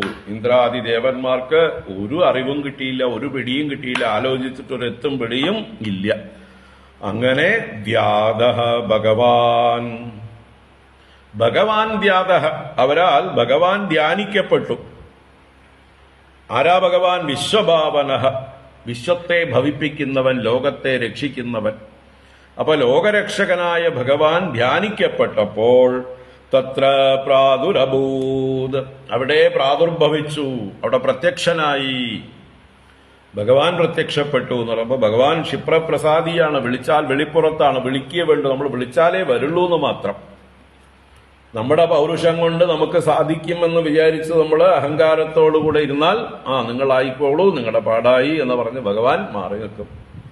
എന്നാൽ എപ്പോഴാണോ നമുക്ക് നമ്മുടെ കഴിവിലല്ല ഇതൊന്നും, നമ്മുടെ കഴിവ് പോലും ഈശ്വരൻ തന്നതാണ്, നമുക്കിതിനെക്കുറിച്ചിട്ടുള്ള പ്രതിവിധി ചിന്തിക്കാനുള്ള കഴിവ് പോലും ഭഗവാൻ തരുന്നതാണ്, കായിക ശേഷി ഭഗവാൻ തരുന്നതാണ്, ഇന്ദ്രിയ ശക്തികൾ ഭഗവാൻ തരുന്നതാണ്, ആയുധങ്ങൾ ഭഗവാൻ തന്നതാണ്, ചുറ്റുപാടുള്ള സഹായികൾ ഭഗവാൻ തന്നതാണ്, എല്ലാം ഭഗവാൻ തന്നതാണ് എന്നുള്ള ഓർമ്മയുണ്ടെങ്കിൽ ഭഗവാനെ അങ്ങ് തന്നെ കൂടെ ഉണ്ടാവണം, അങ്ങയുടെ അനുഗ്രഹം കൊണ്ട് മാത്രമേ എനിക്ക് ഈ രംഗത്ത് ഞാൻ ഉദ്ദേശിച്ച കാര്യം വിജയിക്കാൻ പറ്റുള്ളൂ എന്ന് എപ്പോഴും മനസ്സിൽ ഉണ്ടെങ്കിൽ ഭഗവാൻ കൂടെയുണ്ടാവും. അപ്പൊ നമ്മുടെ 2 കൈകളല്ല, നമുക്ക് 1000 കൈകൾ പുറകെ ഉണ്ടാവും. 2 കൈ കൊണ്ട് ചെയ്യുന്നതും 1000 കൈ കൊണ്ട് ചെയ്യുന്നതും വ്യത്യാസമുണ്ട്. നമ്മൾ ഒറ്റയ്ക്കല്ല എന്നെപ്പോഴും വിചാരിക്കണം. ഭഗവാൻ കൂടെയുണ്ട്. ആ ഭഗവാന്റെ ശക്തി അതൊരിക്കലും വിഫലമാവുകയില്ല. ഭഗവാൻ കൂടെയുണ്ടെങ്കിൽ അത് സഫലമായിരിക്കും. അപ്പൊ അങ്ങനെ ഭഗവാനെ ധ്യാനിച്ചു. വിശ്വഭാവനായിട്ടുള്ള ഭഗവാൻ അവിടെ ആവിർഭവിച്ചു. പ്രാദുരഭൂത് തത്ര. തതഃ സുപർണാം സകൃതാംഗ്രിപല്ലവഃ പിശങ്കവാസാ നവ കഞ്ചലോചനഃ അദൃശ്യതാഷ്ടായുധബാഹുരുല്ലസത് ശ്രീകൗസ്തുഭാനർഘ്യകിരീടകുണ്ഡലഃ. തതഃ സുപർണാം സകൃതാംഗ്രിപല്ലവഃ പിശങ്കവാസാ നവ കഞ്ചലോചനഃ അദൃശ്യത അഷ്ടായുധബാഹു ഉല്ലസത് ശ്രീകൗസ്തുഭാനർഘ്യകിരീടകുണ്ഡലഃ. ആ ഭഗവാൻ എങ്ങനെയാണ് അവിടെ ആവിർഭവിച്ചത്? ഭഗവാന്റെ രൂപത്തെ വർണ്ണിക്കുകയാണ്. ഗരുഡവാഹനനായിട്ടാണ് വന്നതാണ്. സുപർണ അംസകൃത അംഗ്രി. സുപർണൻ, ഗരുഡൻ, നല്ല ചിറകുകളോടുകൂടിയവൻ, സ്വർണവർണ്ണത്തോടുകൂടിയവൻ. അങ്ങനെയുള്ള ഗരുഡന്റെ അംസം എന്ന് പറഞ്ഞാൽ തോളാണ്. അംസത്തിൽ കൃതമായ അംഗ്രി, കാലുകൾ എടുത്തു വെച്ചിട്ടുണ്ട്. അപ്പോ തോളിൽ നിൽക്കുകയാണോ കാലെടുത്ത് വെച്ചിട്ട്, അതോ തോളിൽ ഇരിക്കുകയാണോ, രണ്ടും നമുക്ക് ഗസ് ചെയ്യാം. അംഗ്രി എന്ന് പറഞ്ഞാൽ പാദം എന്നാണ് അർത്ഥം. അപ്പൊ പാദം ഗരുഡന്റെ തോളിൽ വെച്ചിരിക്കുന്നവനും കൃതാംഗ്രി. അംഗ്രി പല്ലവ. അംഗ്രി പല്ലവം എന്ന് പ്രത്യേകം പറയുമ്പോൾ പല്ലവം എന്നുള്ളത് പാദത്തിന്റെ അടിഭാഗത്തെയാണ് സൂചിപ്പിക്കുക. ആ പദതളിര്, ഭഗവാന്റെ പാദം അത്രയും മൃദുവായി തളിര് പോലെയുള്ളതായിട്ടുള്ള ഭഗവാന്റെ പാദത്തെ ഈ ഗരുഡന്റെ തോളിൽ വച്ചിരിക്കുന്നു. ഗരുഡന്റെ പുറത്ത് നിൽക്കും പോലെയാണ് ഭഗവാന്റെ വരവ്. ഭഗവാൻ വീഴുവൊന്നുമില്ല നമ്മളെപ്പോലെ, ബാലൻസ് ചെയ്തുകൊണ്ട് തന്നെ വരാൻ പറ്റും ഭഗവാന്. അപ്പൊ തോളിൽ നിന്നുകൊണ്ട് എന്നെടുക്കാം. പിശങ്കവാസ, ഭഗവാൻ മഞ്ഞപ്പട്ട് ധരിച്ചിരിക്കുകയാണ്. പിശങ്കം എന്ന് പറഞ്ഞാല് പട്ടാണ്, മഞ്ഞപ്പട്ട്, അത് വാസസ്സായിട്ട് ധരിച്ചിരിക്കുന്നു. നവകഞ്ചലോചന, കഞ്ചം താമരയാണ്. നവകഞ്ചം പുതിയതായിട്ട് വികസിച്ചതായിട്ടുള്ള, പാടാൻ തുടങ്ങിയിട്ടില്ല. അപ്പൊ പുതിയ വികസിച്ചതായിട്ടുള്ള താമര പോലെയുള്ള ലോചനങ്ങളോട് കൂടിയവനായിട്ട്, കണ്ണോട് കൂടിയവനായിട്ട്, താമര കണ്ണനായിട്ട് അദൃശ്യത കാണപ്പെട്ടു അന്തരീക്ഷത്തില് ഗരുഡന്റെ പുറത്ത്. എങ്ങനെയായിട്ട്? അഷ്ടായുധ ബാഹുഹു, ആയുധ ബാഹുഹു, ബാഹുക്കൾ, കൈകൾ, ആയുധ ബാഹുക്കൾ, ആയുധങ്ങളോടുകൂടിയ ബാഹുക്കൾ. അതെത്ര?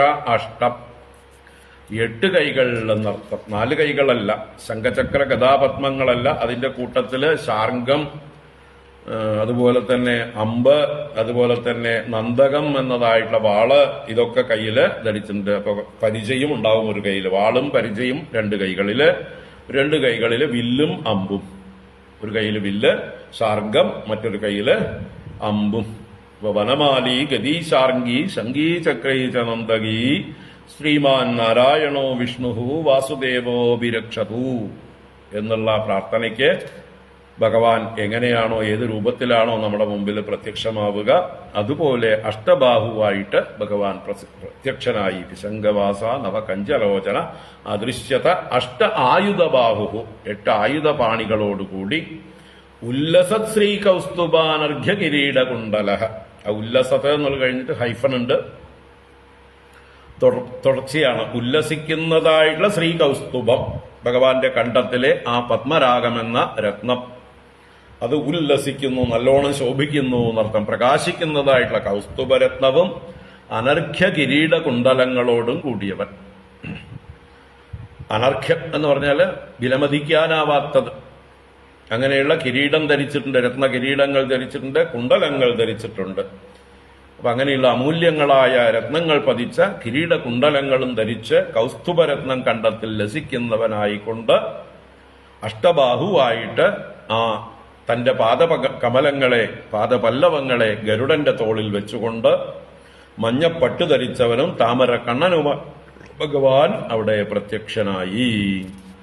തതസുപർണാം സകൃതാംഗ്രി പല്ലവഃ പിശങ്കവാസ നവകഞ്ചലോചനഃ അദൃശ്യതാഷ്ടായുധ ബാഹുരുല്ലസത് ശ്രീ കൗസ്തുഭാനർഘ്യ കിരീടകുണ്ടലഃ തസ്മിൻ പ്രവിഷ്ടേ അസുരകൂടകർമ്മജാ മായാവിനേസുർമഹിനാ മഹീയസഃ സ്വപ്നോ യദാ ഹി പ്രതിബോധ ആഗതേ ഹരിസ്മൃതി സർവവിപദ്വിമോക്ഷണം.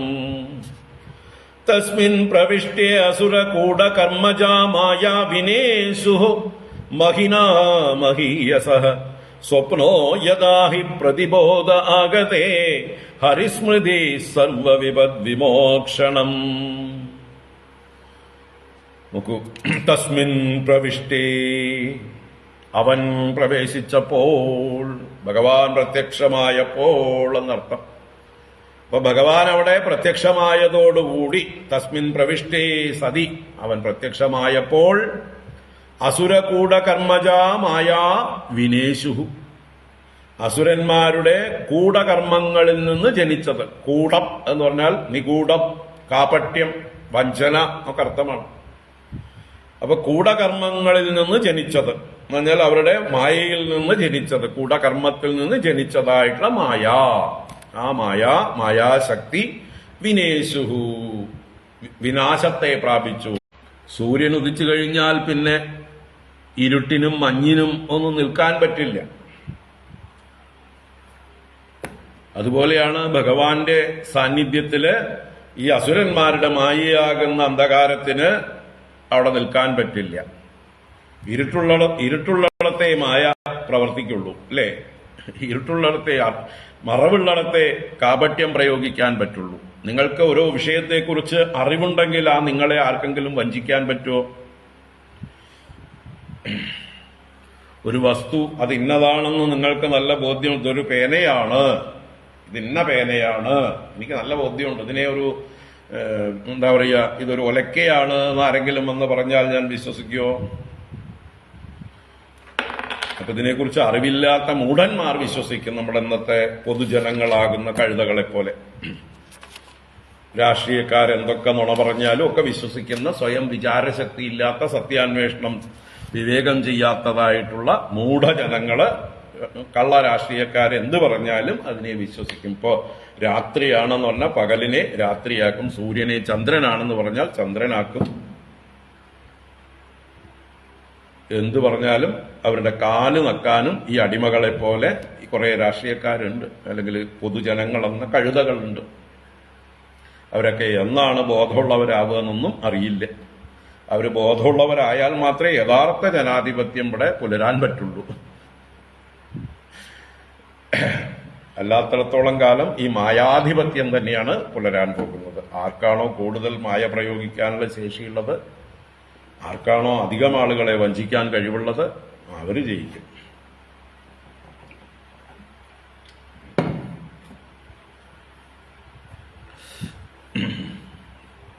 ഇരിക്കട്ടെ. അപ്പോ ഭഗവാൻ വന്നതോടുകൂടി സൂര്യോദയത്തിൽ ഇരുട്ട് നീങ്ങുന്നത് പോലെ, മഞ്ഞ് നീങ്ങുന്നത് പോലെ മായാ വിനേശു. എന്തുകൊണ്ട്? മഹിന മഹീയസഹ. മഹീയസഹ മഹിന. മഹീയസ് എന്ന് പറഞ്ഞാൽ ഭഗവാന്റെ, മഹാനായിട്ടുള്ള ഭഗവാന്റെ മഹിന എന്ന് പറഞ്ഞാലോ മഹത്വം കൊണ്ട് എന്നർത്ഥമാണ്. മഹി എന്നത് മഹത്വം, മഹീയസ് എന്ന് പറഞ്ഞാൽ മഹത്വമേറിയവൻ, മഹാൻ. മഹാനായ ഭഗവാന്റെ മഹത്വം കൊണ്ട്, ഭഗവാന്റെ പ്രഭാവം കൊണ്ട്, ഭഗവാന്റെ തേജസ് കൊണ്ട്, ഭഗവാന്റെ പ്രകാശം കൊണ്ട് എന്നൊക്കെ അർത്ഥമാണ്. മഹീയസഹ മഹിന മായാ വിനേശുഹു.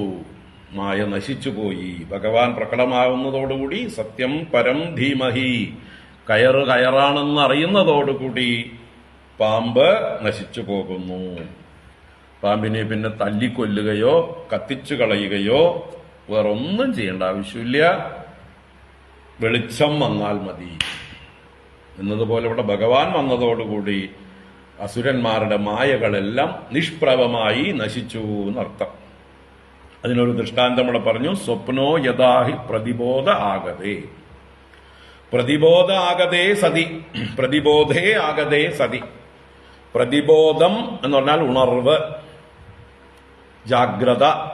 അപ്പൊ ജാഗ്രതാവസ്ഥ ആഗമിക്കുമ്പോൾ സ്വപ്ന യഥ, സ്വപ്നം എങ്ങനെ അസ്തമിക്കുമോ, നമ്മള് ബോധം ഇല്ലാത്തപ്പോഴാണ്, ജാഗ്രത ഇല്ലാത്തപ്പോഴാണ് നമ്മൾ സ്വപ്നത്തിൽ മയങ്ങിപ്പോകുന്നത്, സ്വപ്നത്താൽ ഭ്രമിച്ചു പോകുന്നത്, സ്വപ്ന രംഗങ്ങളിൽ ഭയപ്പെട്ടു പോകുന്നതൊക്കെ നമ്മൾ ഉണർന്നിരിക്കാത്തപ്പോഴാണ്. അപ്പൊ ഉണർവ് വന്നാലോ, എപ്പോ നമ്മൾ സ്വപ്നത്തിൽ നിന്ന് ജാഗ്രതാവസ്ഥയിലേക്ക് ഉണരുന്നുവോ അതോടുകൂടി സകല സ്വപ്ന രംഗങ്ങളും അദൃശ്യമാകുന്നു. അപ്പൊ സ്വപ്നത്തിൽ കണ്ട കള്ളനെ കാണാനില്ല, സ്വപ്നത്തിൽ കണ്ട കാടില്ല, സ്വപ്നത്തിൽ കണ്ട കാട്ടുതീയില്ല, അല്ലെങ്കിൽ വ്യാഘ്രാദി മൃഗങ്ങളില്ല, കൊള്ളക്കാരില്ല.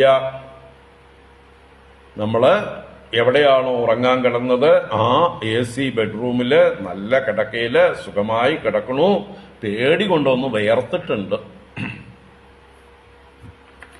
അല്ലേ? ഇത്രയും നേരം സ്വപ്നം കണ്ടപ്പോ പേടിച്ചത് ശരീരത്തെ ഒന്ന് ചൂടാക്കിയിട്ടുണ്ട്, ഒന്ന് വിയർത്തിട്ടുണ്ട്, ചിരിയൊരു വിറയല് മാറിയിട്ടില്ല. പക്ഷെ താൻ തന്റെ മുറിയിൽ തന്നെ സുരക്ഷിതനാണ് എന്ന് ബോധ്യം വന്നതോടുകൂടി ആ ശരീരത്തിന്റെ ചൂടും വേർപ്പും ഒക്കെ കുറഞ്ഞു.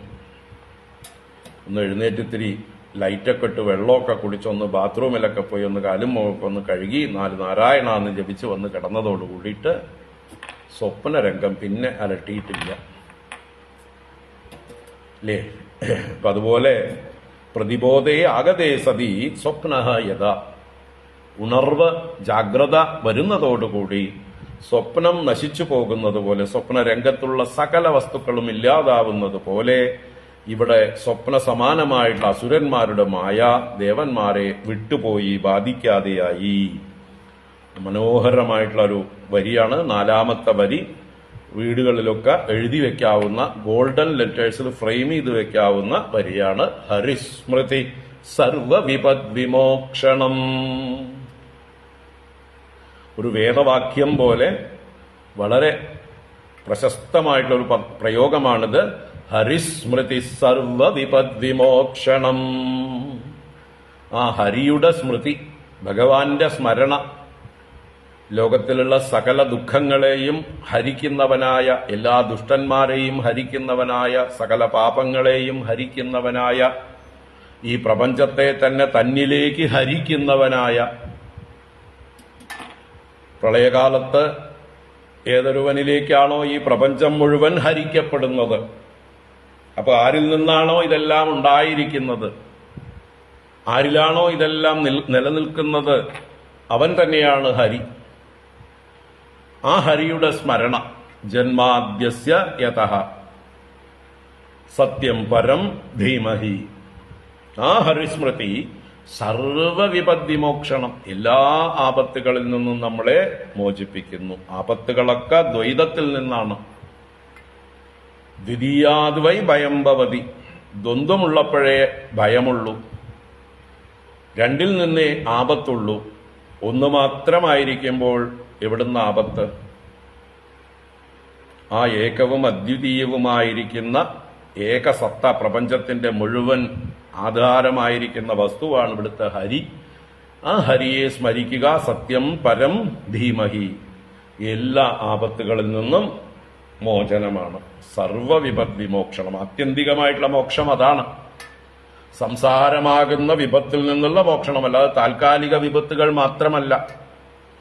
താൽക്കാലിക വിപത്തുകളിൽ നിന്നും മോചനം ഉണ്ടാവും, എല്ലാ വിപത്തുകളിൽ നിന്നും ആത്യന്തികമായ മോചനം, അതാണ് മോക്ഷം. ജ്ഞാനമാണ് മോക്ഷം. ഈശ്വര സാക്ഷാത്കാരം, ഈശ്വരബോധം, ആ ഒരൊറ്റ വസ്തു മാത്രമാണ് സത്യം, ബ്രഹ്മസത്യം. ബാക്കിയുള്ളതെല്ലാം മിഥ്യ, അസത്ത് എന്ന് ബോധ്യം വന്നു കഴിഞ്ഞാൽ പിന്നെ അവന് യാതൊരു ആപത്തും ബാധിക്കുന്നില്ല. സർവവിപദ്വിമോക്ഷണം. കുന്തി സ്തുതിയിൽ പറഞ്ഞതും ഇത് തന്നെ അല്ലേ? വിപദ സന്തുന ശശ്വത് തത്ര തത്ര ജഗദ്ഗുരോ ഭവതോ ദർശനം യത് സ്യാത് അപുനർഭവ ദർശനം. ഞങ്ങൾക്ക് എപ്പോഴും ഇടയ്ക്കിടയ്ക്ക് ആപത്തുകൾ ഉണ്ടാവട്ടെ.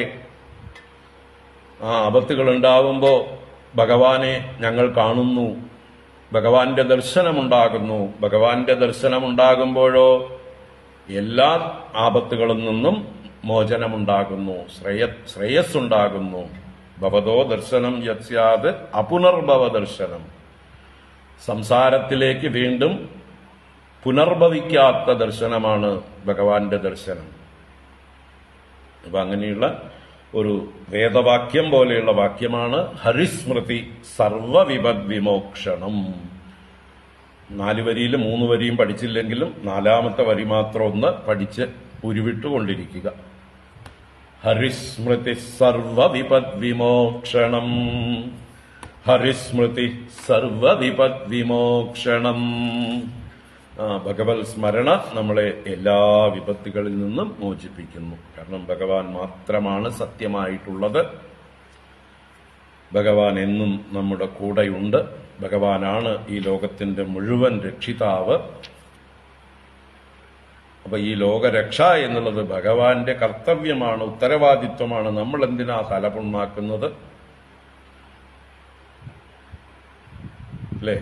അദ്ദേഹത്തിലേക്ക് നമ്മുടെ ഭാരങ്ങളെ മുഴുവൻ ഇറക്കി വെക്കുക, നമ്മൾ ഫ്രീ ആയിട്ടിരിക്കുക. അങ്ങല്ലേ ഇതൊക്കെ സൃഷ്ടിച്ചത്, അങ്ങല്ലേ എന്നെയും സൃഷ്ടിച്ചത്, അങ്ങല്ലേ എനിക്ക് ഈ റോള് തന്നിരിക്കുന്നത്. ഈ റോൾ കൊണ്ട് ഞാൻ എന്തൊക്കെയാണ് ചെയ്യേണ്ടത് എന്ന് എന്റെ ഉള്ളിലിരുന്ന് പ്രേരിപ്പിക്കുന്നത് അങ്ങ് തന്നെയല്ലേ? അപ്പൊ ഞാൻ അങ്ങ് പറയുന്നതിനനുസരിച്ച് ആടിക്കൊണ്ടിരിക്കുന്നു. അതിലെന്തെങ്കിലും കുറവുണ്ടെങ്കിലും അത് അങ്ങയുടെ നിശ്ചയം, അത് നന്നായി എങ്കിലും അങ്ങയുടെ നിശ്ചയം, എല്ലാം അങ്ങയുടെ ഇച്ഛ. എനിക്കിതിൽ യാതൊരു പങ്കുമില്ല. ഞാൻ അങ്ങയുടെ കയ്യിലെ വെറും ഒരു കളിപ്പാവ, നിമിത്തമാത്രം. ഇങ്ങനെ സ്മരിക്കാം നമുക്ക്. ഹരിസ്മൃതി സർവവിപദ്വിമോക്ഷണം. നമുക്ക് എല്ലാ ആപത്തുകളും ആരംഭിക്കുന്നത് നമ്മുടെ അഹങ്കാരം, ഭേദഭാവം, ഇതിൽ നിന്നാണ്. ആ ഭേദഭാവം, ഭഗവാനിൽ നിന്നും ഞാൻ ഭിന്നനല്ല, ഈ ലോകത്തിൽ നിന്നും ഞാൻ ഭിന്നനല്ല, എനിക്ക് സ്വതന്ത്രമായിട്ടൊരു അസ്തിത്വം ഇല്ല. ഈ സത്യം തിരിച്ചറിഞ്ഞുകൊണ്ട് സ്വയം ഭഗവാനോട് ചേർന്ന് നിൽക്കുക. അതാണ് അഹങ്കാരമില്ലായ്മ. ഈശ്വരനിൽ നിന്നും ലോകത്തിൽ നിന്നുള്ളതായിട്ടുള്ള ഭേദഭാവം, എനിക്ക് പ്രത്യേകിച്ച് എന്തൊക്കെയോ മഹത്വമുണ്ട് എന്നുള്ളതായിട്ടുള്ള നമ്മുടെ അഭിമാനം, അതാണ് നമ്മുടെ ദുഃഖങ്ങളുടെയൊക്കെ ഉറവിടം. ആ ദുഃഖങ്ങൾ ഇല്ലാതാവട്ടെ, അതിനെപ്പോഴും ഭഗവത് സ്മരണ ഉണ്ടായിരിക്കട്ടെ. ഹരിസ്മൃതി സർവവിപദ്വിമോക്ഷണം.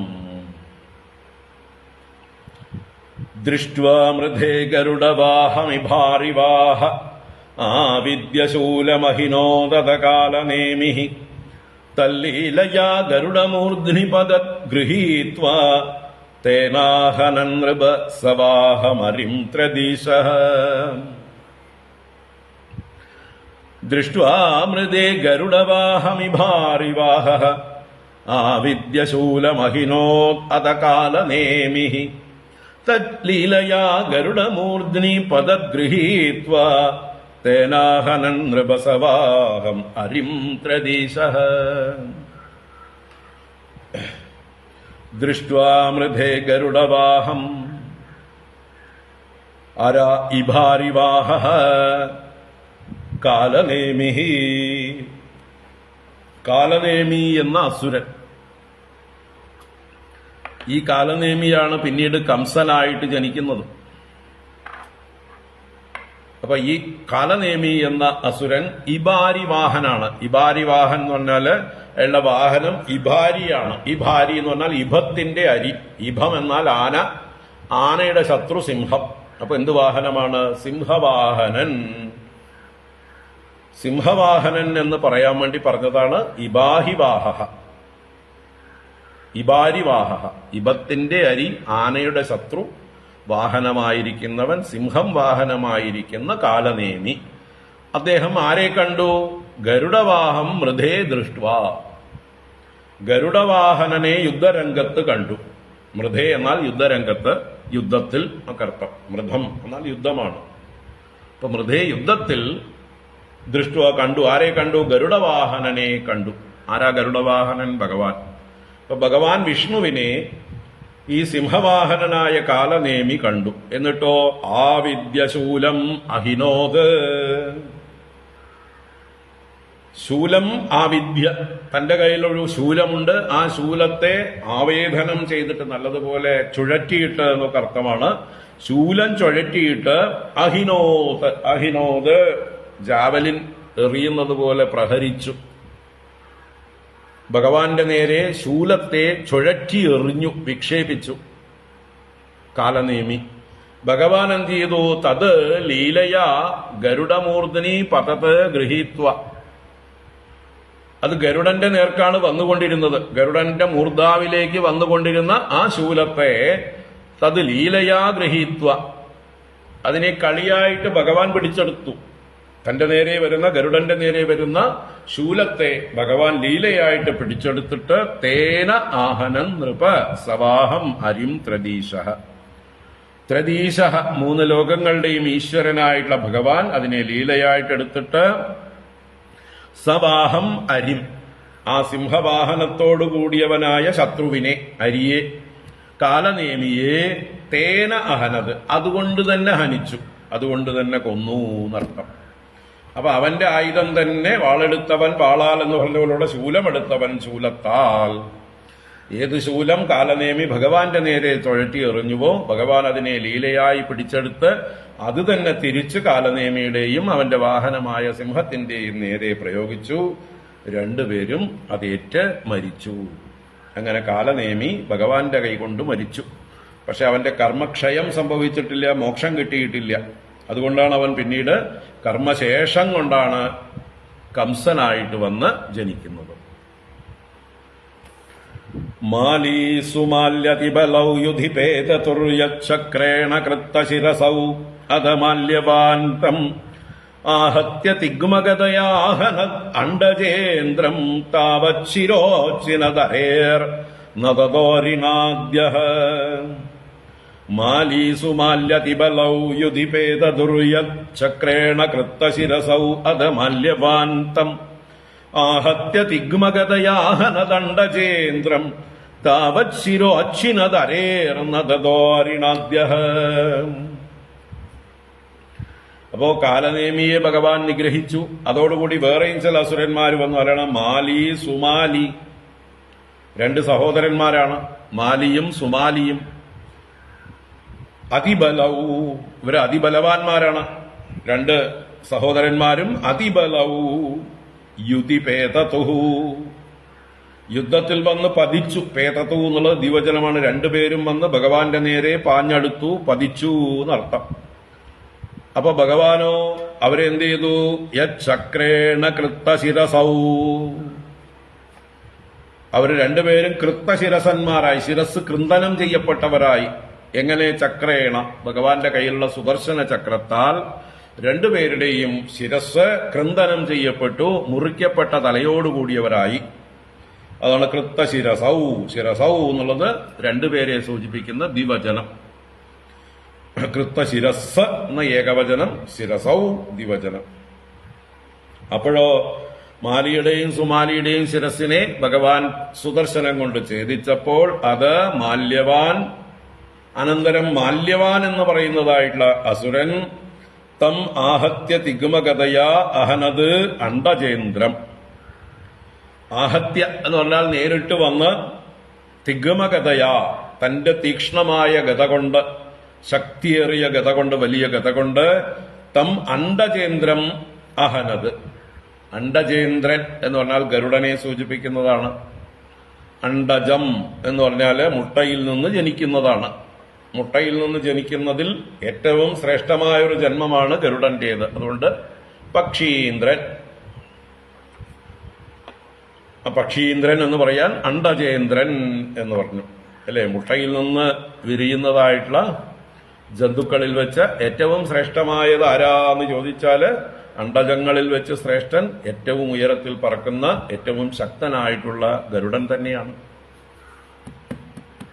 അപ്പൊ അണ്ഡചേന്ദ്രനായ പക്ഷീന്ദ്രനായ ഗരുഡനെ അവൻ വന്ന് ആക്രമിച്ചു. അഹനത് ഗത കൊണ്ട് ആക്രമിച്ചു. താവത് ആ സമയത്ത്, അല്ലെങ്കിൽ അതിനു മുമ്പ് തന്നെ, നദതഃ അരേഹേ ശിരഃ, ശബ്ദിക്കുന്ന ഗർജിക്കുന്ന ശത്രുവിന്റെ, അരേഹെ എന്ന് പറഞ്ഞ അരിയുടെ ശത്രുവിന്റെ, ശിരഃ ശിരസിനെ, ആദ്യഃ ആദിയായ ആദ്യനായ നാരായണൻ, ആദ്യഃ എന്നുള്ളത് നാരായണനാണ്. അപ്പോ ഭഗവാൻ ആദ്യഃ അരിണ അച്ഛിനത്, അരി കൊണ്ട് ഛേദിച്ചു. ഇവിടെ അരി എന്ന് പറയുമ്പോ ചക്രം എന്നർത്ഥം, അരമുള്ളത് അരി. അപ്പൊ അരി ശബ്ദത്തിന് ഒരുപാട് അർത്ഥത്തില് ശത്രു എന്നും ചക്രം എന്നും പ്രധാന അർത്ഥങ്ങൾ. ഇവിടെ ആ അരിയുടെ അഥവാ ശത്രുവിന്റെ ശിരസിനെ അരി കൊണ്ട് അഥവാ ചക്രം കൊണ്ട് ഛേദിച്ചു കളഞ്ഞു. അച്ഛിനത് ആര്? ആദ്യ പുരുഷനായ ഭഗവാൻ. അപ്പൊ തന്റെ വാഹനമായ ഗരുഡനെ ഗത കൊണ്ട് പ്രഹരിക്കാൻ വരുന്നതിന് മുമ്പേ തന്നെ ആ സമയത്ത് നിലവിളിച്ചുകൊണ്ട് വരുന്ന, ഗർജിച്ചുകൊണ്ട് വരുന്നവനായിട്ടുള്ള മാല്യവാന്റെ നേർക്ക് ഭഗവാൻ തന്റെ സുദർശന ചക്രം പ്രയോഗിച്ച് അവനെ ഛേദിച്ചു, അവന്റെ ശിരസ് ഛേദിച്ചു. അങ്ങനെ മാല്യവാനെയും ഭഗവാൻ കൊന്നു. ഇപ്പൊ ഭഗവാൻ 4 വധം ചെയ്തു. ആരെയൊക്കെ? കാലനേമി, മാലി, സുമാലി, മാല്യവാൻ. ഭഗവാൻ യുദ്ധത്തില് വിജയം നേടിക്കൊടുത്തു. ആർക്ക്? ദേവന്മാർക്ക്. ഇനി അതിന്റെ തുടർച്ചയായിട്ട് ഇന്ദ്രൻ പൂർവാധികം ശക്തനായി തീർന്നു.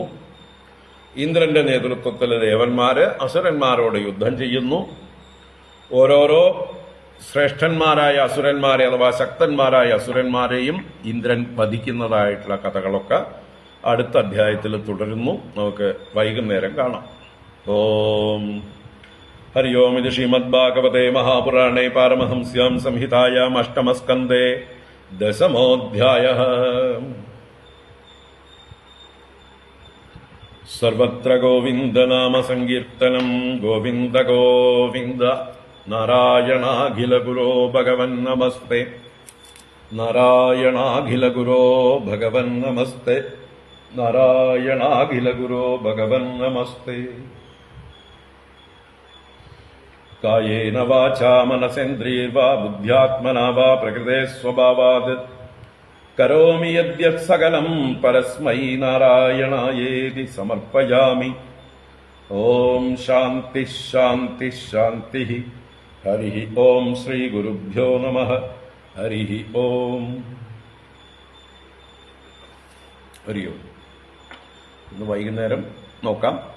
നാളെ രാവിലെ ക്ലാസ് ഉണ്ടാവില്ല, വൈകുന്നേരം നോക്കാം. നാളെ രാവിലെ ഒരു മീറ്റിംഗ് ഉണ്ട് പാലക്കാട് വെച്ച്. പാലക്കാട് ശിവാനന്ദാശ്രമത്തിൽ വെച്ച് രാവിലെ 10 മണി മുതൽ ഒരു സ്വാഗത സംഘ രൂപീകരണം. പാലക്കാട്ടുകാരുണ്ടെങ്കിൽ വരാം. കർക്കിടക മാസത്തില് അയോധ്യയിൽ നിന്ന് ഒരു ദീപപ്രയാണം കേരളത്തിലേക്ക് പ്ലാൻ ചെയ്യുന്നുണ്ട്. അതിനെക്കുറിച്ച് ആലോചിക്കുന്ന യോഗമാണ്. ആലോചിക്കട്ടെ, നോക്കട്ടെ. ഇതിൽ താല്പര്യമുള്ളവർക്കൊക്കെ വരാം. ഓം. ഹരി ഓം.